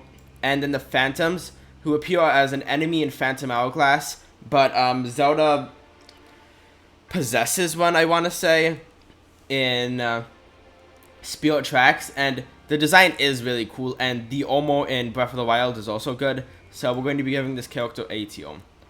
After that, we have Prince Richard, who, I don't remember what game he was from. I think it might have been the original Link's Awakening. I'm not sure, but this design is kind of cool. We're going to be giving him B tier. And after that, it's Princess Stylia, the person from Triforce Heroes who was related to the lady who owned a cat that we discussed earlier. This design is kind of cool, so we're going to be giving her B tier as well. After that, we have Dumbledore, who, he's really strong. Unfortunately, he gets killed by Snape, so he's kind of dead, so F tier. Next up, we have Prince Valis, Prince Sidon, Princess Mipha, and Princess Zelda. I grouped these all together because they're either Zora or members of royalty. Starting with Prince Valis, he's from Twilight Princess, as is clear by the design, and I guess the design is kind of cool. It's also kind of mid, so we'll be giving him C tier. Prince Sidon is definitely an A tier character he's related to Princess Mipha, who's right here in Breath of the Wild, and yeah, these are both really good characters, so we're going to be giving Princess Mipha A tier as well. Next up is Zelda, who, like Link, is one of the faces of, the series, with the name of the series being The Legend of Zelda. So, by default, we have to give her S tier like we did for Link. Next up, we have Princess Rudo and Princess Hilda. This one being from Ocarina of Time, but the design being from Hyrule Warriors, and this one being from A Link Between Worlds. I didn't group these with the rest of the princesses and the rest of the Rudo for Group P, because I actually didn't notice them until just now. Like, I didn't notice them at the bottom. But anyway, Princess Hilda is like the version of Zelda from Lowell. There's also a version of Link from Laurel who like wields a bunny hood, which we will cover later, I believe. But anyway, I like this design, especially the upside down 3D Triforce like staff. So we're going to be giving Hilda a teal.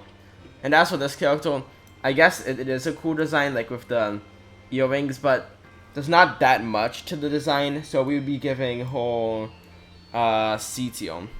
And finally, we have Proxy. This is the fairy that shows up in Hyrule Warriors and is exclusive to Hyrule Warriors. And as you can probably tell by now, I do not like the Hyrule Warrior characters, so F tier. And next up, we have Queen Rutella, who is from Twilight Princess, and honestly, this character design is terrible. F tier. To start off Group O, we have Rupiji, Ralph, Waru, and Ravio. Ravio is the Link from Lobel, who I associated with Princess Hilda earlier in the video. Again, I couldn't remember his name, but I had discussed that he was wearing a bunny hood. I love this design, it's really cool, so we're going to be putting him in A tier. Next is Rupiji, who's basically like a god in Tingle's spin-off games, leading Tingle to become, well, Tingle. Also A tier, because, you know, they're not necessarily S tier quality. After that, we have Ralph, who's a character from Oracle of Ages, and this design just sucks, so E tier, not necessarily F tier. Finally is Waru, who is one of the 7 sages, but he kind of watches Link sleep for like 7 years during Ocarina of Time, and that's kind of creepy. So we're going to be giving him E tier as well. Next up, we have Remlet, Renato, and Rivali. Rivali is one of the champions from Breath of the Wild, and this character's design is cool. However, he's arrogant and annoying and just not nice, and no one likes him, so we're going to be putting him in F tier. After that, we have Renato, and honestly, this design is from Twilight Princess, but it looks just terrible, so F tier as well. After that, we have Remlet, who is supposed to be like a cat from Skyward Sword, but he uses his ears to fly, and you can also swim, and so this is a really good character, so we will be giving them S tier. Next up, we have Wandson and Robbie. These are both characters from Breath of the Wild, with Robbie's design being from the Age of Calamity games. Robbie gives you, like, I mean, he doesn't necessarily give you have to buy it, but he gives, you can get, like, Sheikah technology that's really cool, like a Sheikah chainsword that acts just like a chainsaw, but it's called chainsword. So this character is kind of cool. Unfortunately, again, he doesn't give it. You have to buy it, so he's B tier. Watson is one of the Gerudo residents of Terrytown, and I guess the design is kind of cool. The Terrytown residents are kind of annoying to get, but this is an A tier character. After that, we have another S tier character, Ricky. He is another character from the Oracle of Ages / Seasons games that Link can ride, as we can see in this picture. And yeah, he's just a giant kangaroo, so he's definitely worth the S tier. Next up is Rosso from A Link Between Worlds. He was one of the 7 sages who got sealed in the Sacred Realm, I believe. Honestly, he looks like a Gerudo. He could be a Gerudo because of his design, but like, no, this is just not that good. D tier. Next up is Russie from Twilight Princess and Rosa, the Sub-Rosian from the Oracle games. I don't know that much about this character, but I feel like the Rosa's design is pretty cool. It kind of looks like a pig if we turn it, like the snout right there. So we're going to be giving this character a, let's say B tier. Next up, we have Russie, who is from Twilight Princess. He's Link's teacher. He teaches Link how to use the sword, and he does have a sticker in one of the Smash Bros. Games. I feel like this is a cool character design. Probably one of the best ones from Twilight Princess. It's not worthy of S tier, so we'll be giving him A tier. And finally, hiding behind a yellow block box, we have the final character to end off Group O, Rick. This is a cool character. He comes from the live-action Legend of Zelda series. Yeah, he's a pretty cool character. I don't know that much about him, so we'll be giving him, just based on design, a S tier. To start off Group S, we have Shadow Zelda, Sing from the Zelda TV show, and Sprite from also from the Zelda TV show. We also have Shadow Link, who is different from Dark Link. This one being from the Link's Awakening remake. So we'll start off to the two Shadow characters. I like Shadow Link a lot better than than Dark Link. The design just looks better. With that being said, it's not S tier quality, so we'll be putting him in A tier. Next up is Shadow Zelda, who, despite being a character exclusive to the Candace of Hyrule games, which, you guys know my opinion on that. I like this character. It's one of the it's like the only time we've seen a Shadow Dark Zelda. So we're going to be putting this character, excluding Hilda from lore. We're going to be putting this character in B tier with Shadow Link. Next up is Sing and Sprite. These are two characters from the Zelda TV show, and honestly, these are just E tier characters. Like, they don't have that much to be better than E tier. But also, they're not worse than E tier, so they're not F tier worthy. Next up, we have the Sage from Twilight Princess. This is one of the characters who tries to seal Ganondorf away, but ultimately fails. This specific one may be the one that gets stabbed in the chest and dies. Again, the Sages from Twilight Princess aren't that useful, so we'll be giving them B tier. Next up is Saha Sawala. I don't know how to say this character's name, but he kind of looks like an egg. It's just weird. We're going to be giving this character F tier. And after that, we have Saki from from Breath of the Wild. This is one of the Rito who lives in, Rudo Village, or one of the Rudo. But anyway, I like this character. I'm pretty sure they're the one that you can buy items from at the shop. So we'll be giving this character a C tier. Next up, we have Sakon, who's kind of like Sakon D's.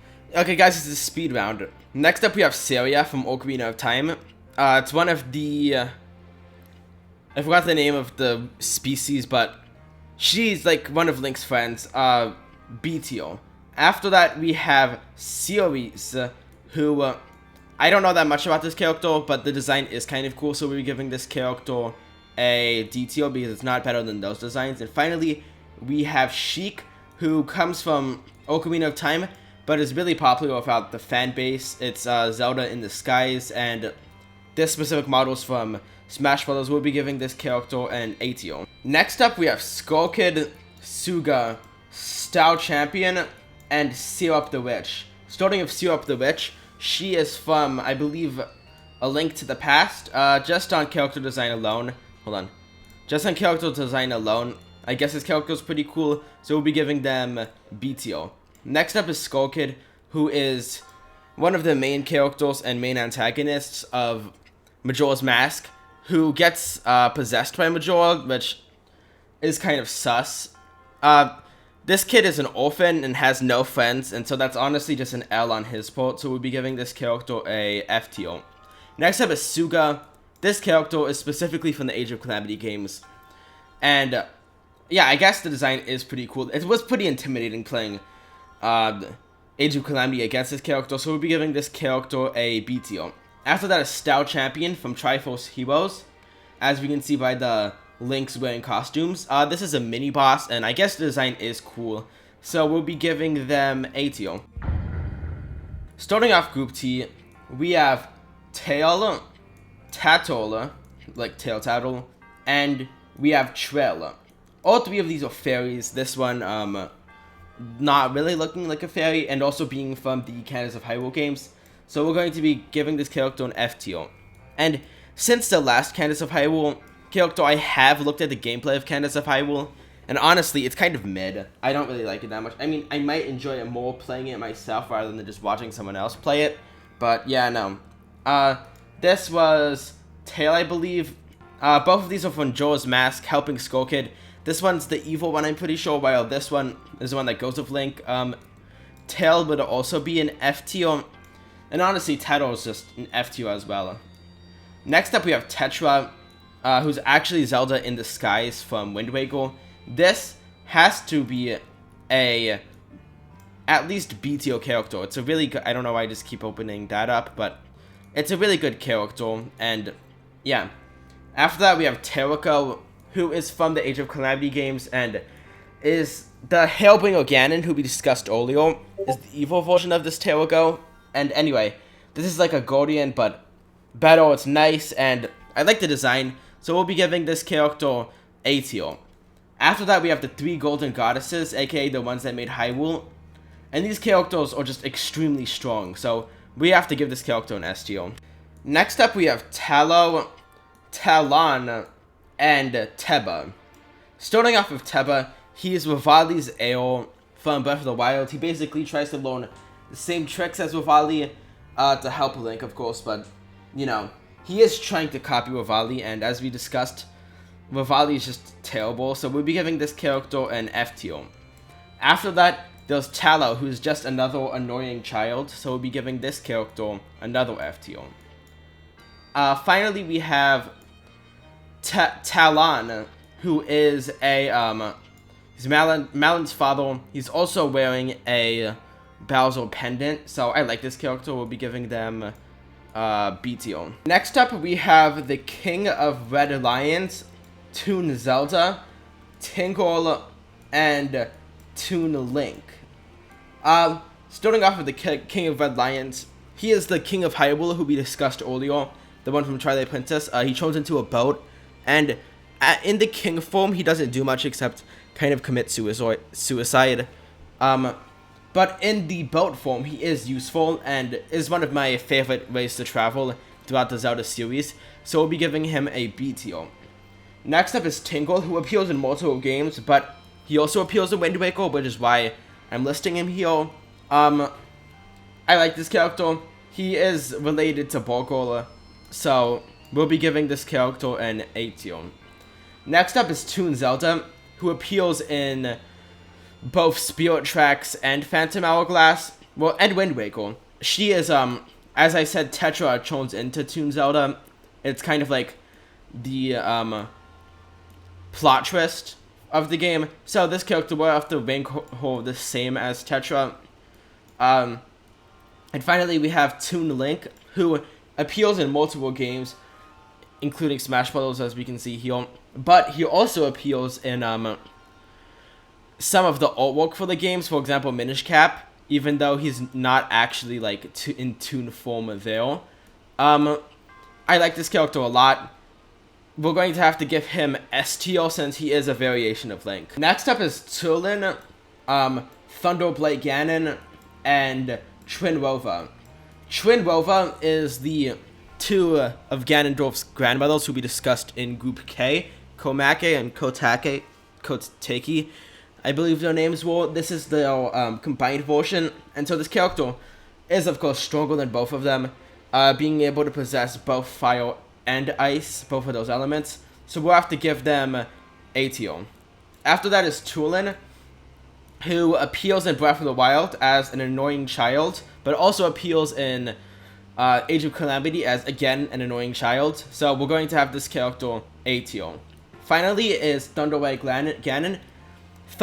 Ganon, who's one of my favorite of the all 4 Divine Beast Ganondorf forms, because this one is like really quick thinking, and I like how you have to do flurry rushes to defeat him, so we're going to have to give this character A tier. And finally, to end off Group T, we have Telma. Unfortunately, Telma sounds like tell, and you can tell lies, so because of this, we're going to have to give her a F tier. To start and Group U, we have Yorbosa. I'm not saying that right, but she's one of the champions from Breath of the Wild, and I guess she is strong. She gives Link the, basically when you spin your sword, it spawns lightning. You know, of course you can only use that 4 times before it needs to recharge, but still, I think that's a pretty cool ability. So we'll be giving her BTO. Next up, we have Valur, Viol, Volga, and Volvagia. Starting with this one, this is a fire dragon from Ocarina of Time. I guess the design is pretty cool, so we'll be giving them a ATO. Next up is Valur from Wind Waker. I honestly liked Dragon Roost Island, and the dungeon was pretty cool. Pulling his tail was kind of weird, and he should have just like had the strength to pull the tail himself in order to escape the boss. So that gives this character a CTO. Next up is Viol, who I'm pretty sure this is from the Oracle games. I guess this character's kind of cool. It also kind of looks terrible, so we're gonna give this character an FTO. And next up is the Volga from the Hyrule Warrior games. As you guys know, I do not like the Hyrule Warrior games, and he is no exception. His design is just terrible, so we're going to be giving him F2 as well. Next up is Varen and Vadi. Varen is from the Oracle games. She is one of the Shadow Sorceresses, and I guess the design is pretty cool, but again, it's from the Oracle games. I like those games. They're not the best games necessarily, especially considering since, you know, I haven't been able to play them. So we're going to be putting her in CTO. Next up is Vadi, who is the main villain of the Minish Cap games, but also like Four Swords, the Four Sword games, I'm pretty sure as well. He is the person that betrayed Eslo, the talking Link hat who we discussed earlier. Yeah, he was the apprentice, and he betrayed Eslo. That's not really nice, so we'll be putting them in F tier. To end off Group V, we have Vasu. He is a character from the Oracle games, but he's honestly really cool. There's like secret rings, and in order to transfer the rings between each of the games, you could talk to, like, for example, talk to the Red Snake.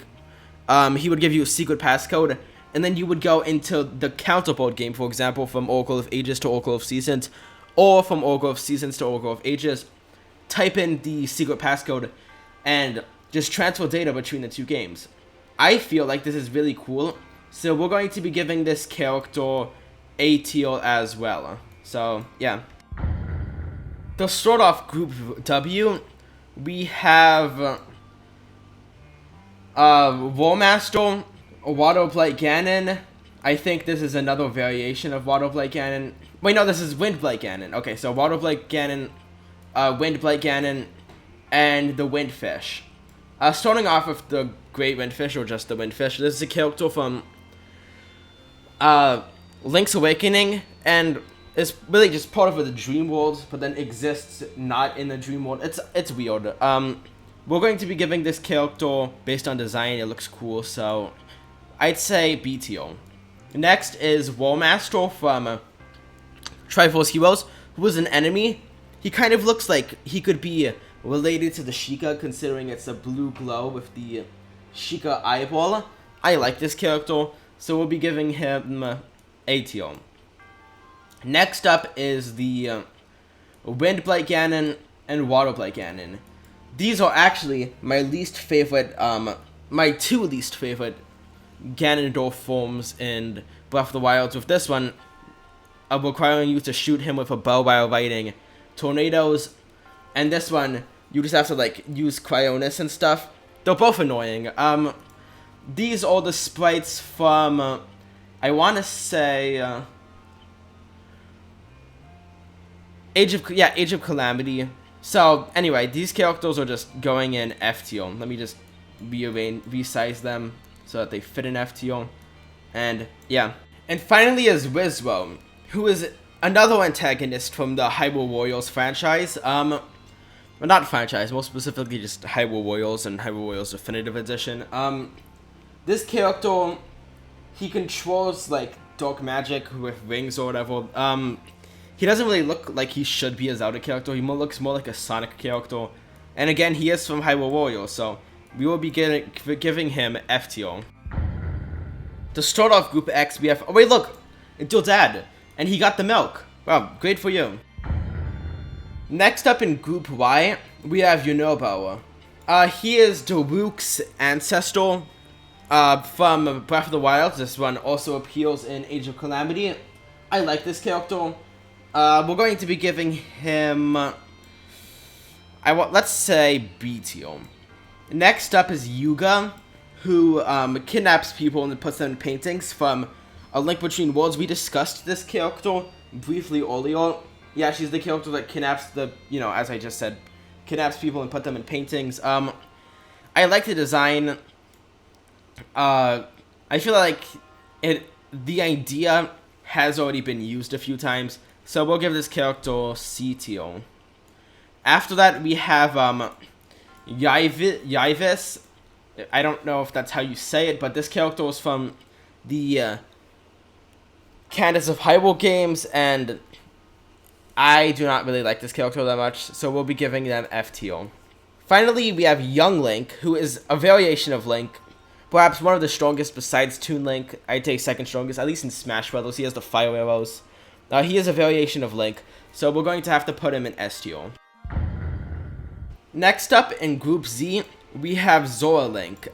This is a variation of Link. However, he's not as strong as the other Links. It's the Zora mask, so it's not necessarily a variation. It's still Young Link just using a mask that limits his abilities in some areas, but enhances them in other areas. We're going to give him A tier.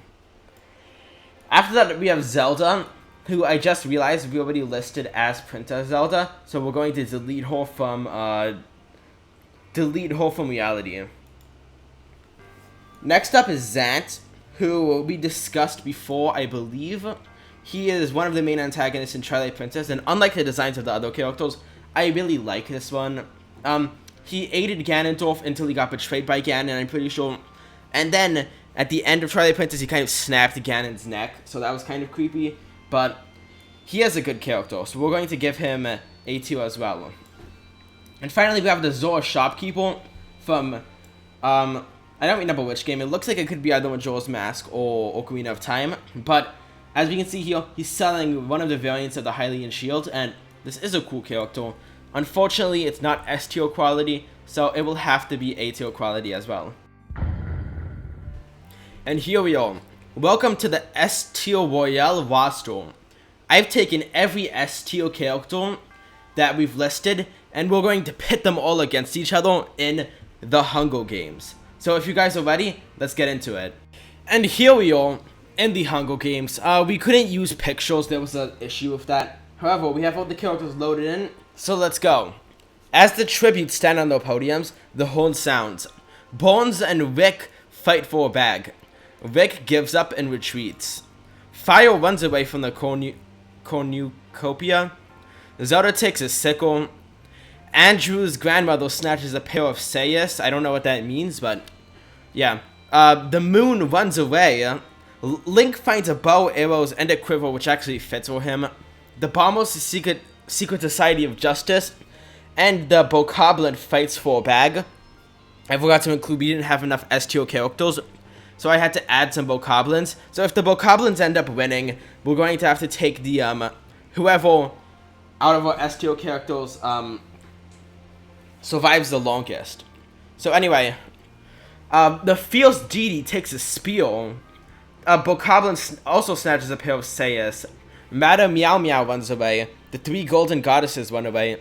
Toon Link, Ricky, and Borkle work together to get as many supplies as possible. That is the dream team. Young Link runs away. Bokoblin runs away. Bean Seller runs away. The Anglerfish runs away. Eslo snatches a bottle of alcohol and a rag. Classic Eslo. And Dimitri runs away. Next up, it seems like while our contestants are gathering materials, Sakon receives an explosive device from an unknown sponsor, probably the Bean Seller. Remlet steals from a Bokoblin. Dimitri runs away from Beancello, and Anglofish and Borkle team up. Both Ricky and Feels Didi receive clean water. Young Link goes on the hunt to kill people. Toon Link finds refuge. The moon is just depressed.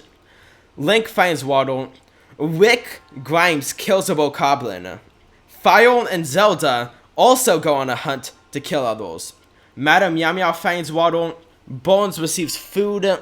And the Bombos, the Secret Society of Justice, scales Andrew's grandmother, which honestly, they would scare me too. They're pretty intimidating. Next up, one of the bokoblins has died. After that, Remlet bleeds out due to untreated injuries. Borkle screams for help. Madame Meow Meow and Eslo hold hands. Wait, Eslo doesn't have hands. Anyway, Young Link destroys the Bombos' Secret Society of Justice's supplies. Honestly, he is an absolute Giga Chad. Rick and the Moon discuss the tributes who still live. Some weird stuff happens. Link begs for Ricky to kill him. The three golden goddesses, Zelda and the Anglofish, discuss what might happen in the morning. Andrew's grandmother and the Beancello team up. Bones catches Bokoblin and kills him. Fire sleeps without warmth, which means he's probably going to be sick. And Dimitri kills another Bokoblin. Next up, while Rick tries to hunt for food, Madame Meow Meow is picked by thorns, which means she's damaged. Bones, Dimitri, Eslo, and Fire raid Zelda's camp. The three golden goddesses kills Anglofish. Wait, no, defeats Anglofish, but spares her life. Oh. Feels Didi stalks Young Link. Andrew's grandmother steals from Sakondi's nuts while he isn't looking. Link questions his sanity. Basically, a bunch of stuff happens. Toon Link makes a slingshot. The Beancello, like an absolute Giga Chad, tends to the moon's wounds. The Bombos Secret Society of Justice receives clean water, and Borkle tries to hunt for food. It seems that Remlet died and two bokoblins have died. Next up, Ricky and Toon Link run into each other and decide to be peaceful. Madame Meow Meow begs for Andrew's grandmother to kill her, but Madame Meow Meow does not die. The three golden goddesses all pass out from exhaustion. Borkle really wants to win, which he might. He's honestly, like, just really good. Sakon receives an explosive. Young Link, Beancello, Bombos' Secret Society of Justice, and Bones all run away from Sakon's fire. Link tracks down and kills Dimitri. Okay, that's probably one of the first kills that's not a bokoblin. Zelda defeats Fire, saves his life. Rick receives fresh food. Eslo is unable to start a fire and sleeps without warmth. And the moon cries himself to sleep. Next up, Link silently snaps Bones' neck. The three golden goddesses are out for other tributes. Feels Didi repeatedly stabs Young Link to death. Zelda, Andrew's grandmother, Ricky, Fire, and Ezra all hunt for other tributes. The Bombos' Secret Society of Justice chases Sakon. Rick picks flowers, which that's not really important. The Beancello is damaged. Borkle receives water. The Angler and Moon hunt for tributes. And Toon Link sees fire in the distance, but decides to go the opposite direction. Next up, yeah, so Dimitri's dead, Bones is dead, and Young Link is dead. So far, Anglofish, Rick Grimes has one kill, Moon, Zelda, Sakon, the three golden goddesses, Toon Link, Madame Meow Meow. Basically, a bunch of these characters are still alive. Okay, proceed. So, Anglofish gets lost. Feels Didi gets clean water. The Bombos' Secret Society of Justice and Fire run into each other and decide to truce. Rick decapitates Zelda with a sword. Toon Link, Ricky, and Beancello get into the fight. Beancello kills both Toon Link and Ricky. As we know, Beancello does have nuclear devices, so this should have been easy for him. Eslo, Sakon, and Bokol discuss what might happen in the morning, and Andrew's grandmother receives a hatchet. Feels Didi kills the Anglo-fish with a hatchet. Bokol, Madame Meow Meow, and Eslo are now on the hunt for their tributes. Sakon attacks Beancello, but Beancello manages to escape. Fio and the Bombers Secret Society of Justice have formed a team. The 3 Golden Goddesses have received medical supplies, and Rick kills the moon. Link injures himself too. So far, now Zelda's dead, Toon Link is dead, Ricky's dead, Anglo-fish is dead, and the moon is dead. Next up, while the 3 Golden Goddesses are cooking food, Sakon and Fio work together to drown Beancello. Boko stays away from Fios. A bunch of players team up, and Link receives medical supplies from an unknown sponsor. Rick discovers a river. The 3 Golden Goddesses all throw a knife into Fio's head. Feels Didi eats toxic berries. Boko, Link, and the Bombers Secret Society of Justice all hunt for other tributes. Andrew's grandmother sprains her ankle. So far, Eslo's alive, the grandmother's alive, Boko's alive, the Bombers Secret Society of Justice is alive, Link is alive with 2 kills, Madame Meow Meow is alive, and Rick is alive with 3 kills. Okay, proceed. Next up, the 3 Golden Goddesses are awoken by nightmares. The Bombers Secret Society of Justice defeats Link in a fight, but spares his life. And yeah, basically a bunch of stuff is happening so far. So, the cornucopia is replenished with all the supplies they may need to survive, okay? The 3 Golden Goddesses don't go. Boko decapitates Madame Meow Meow with a sword. Link stabs Andrew's grandmother with a tree branch. Eslo Trap kills the Bombers Secret Society of Justice. So they all dead. Sakon decides not to go, and Rick decides not to go. Next up, Boko stabs and kills Link. Sakon collects fruits from a tree, and Eslo receives clean water, while the 3 Golden Goddesses have created a house. So, wow. Link, Bombers Secret Society of Justice, Andrew's grandmother, and Madame Meow Meow are all dead. Next up, Rick really wants to win. The 3 Golden Goddesses try to treat their affection, but to no avail, as it will not get. Boko decapitates Sakon with a sword. Rick ambushes the 3 Golden Goddesses and kills her. So Boko and Rick are working together while Eslo is alone. Rick kills Eslo and then tries to run. Boko commits suicide. So the winner of the best Zelda character in the history of Zelda characters is Rick Grimes.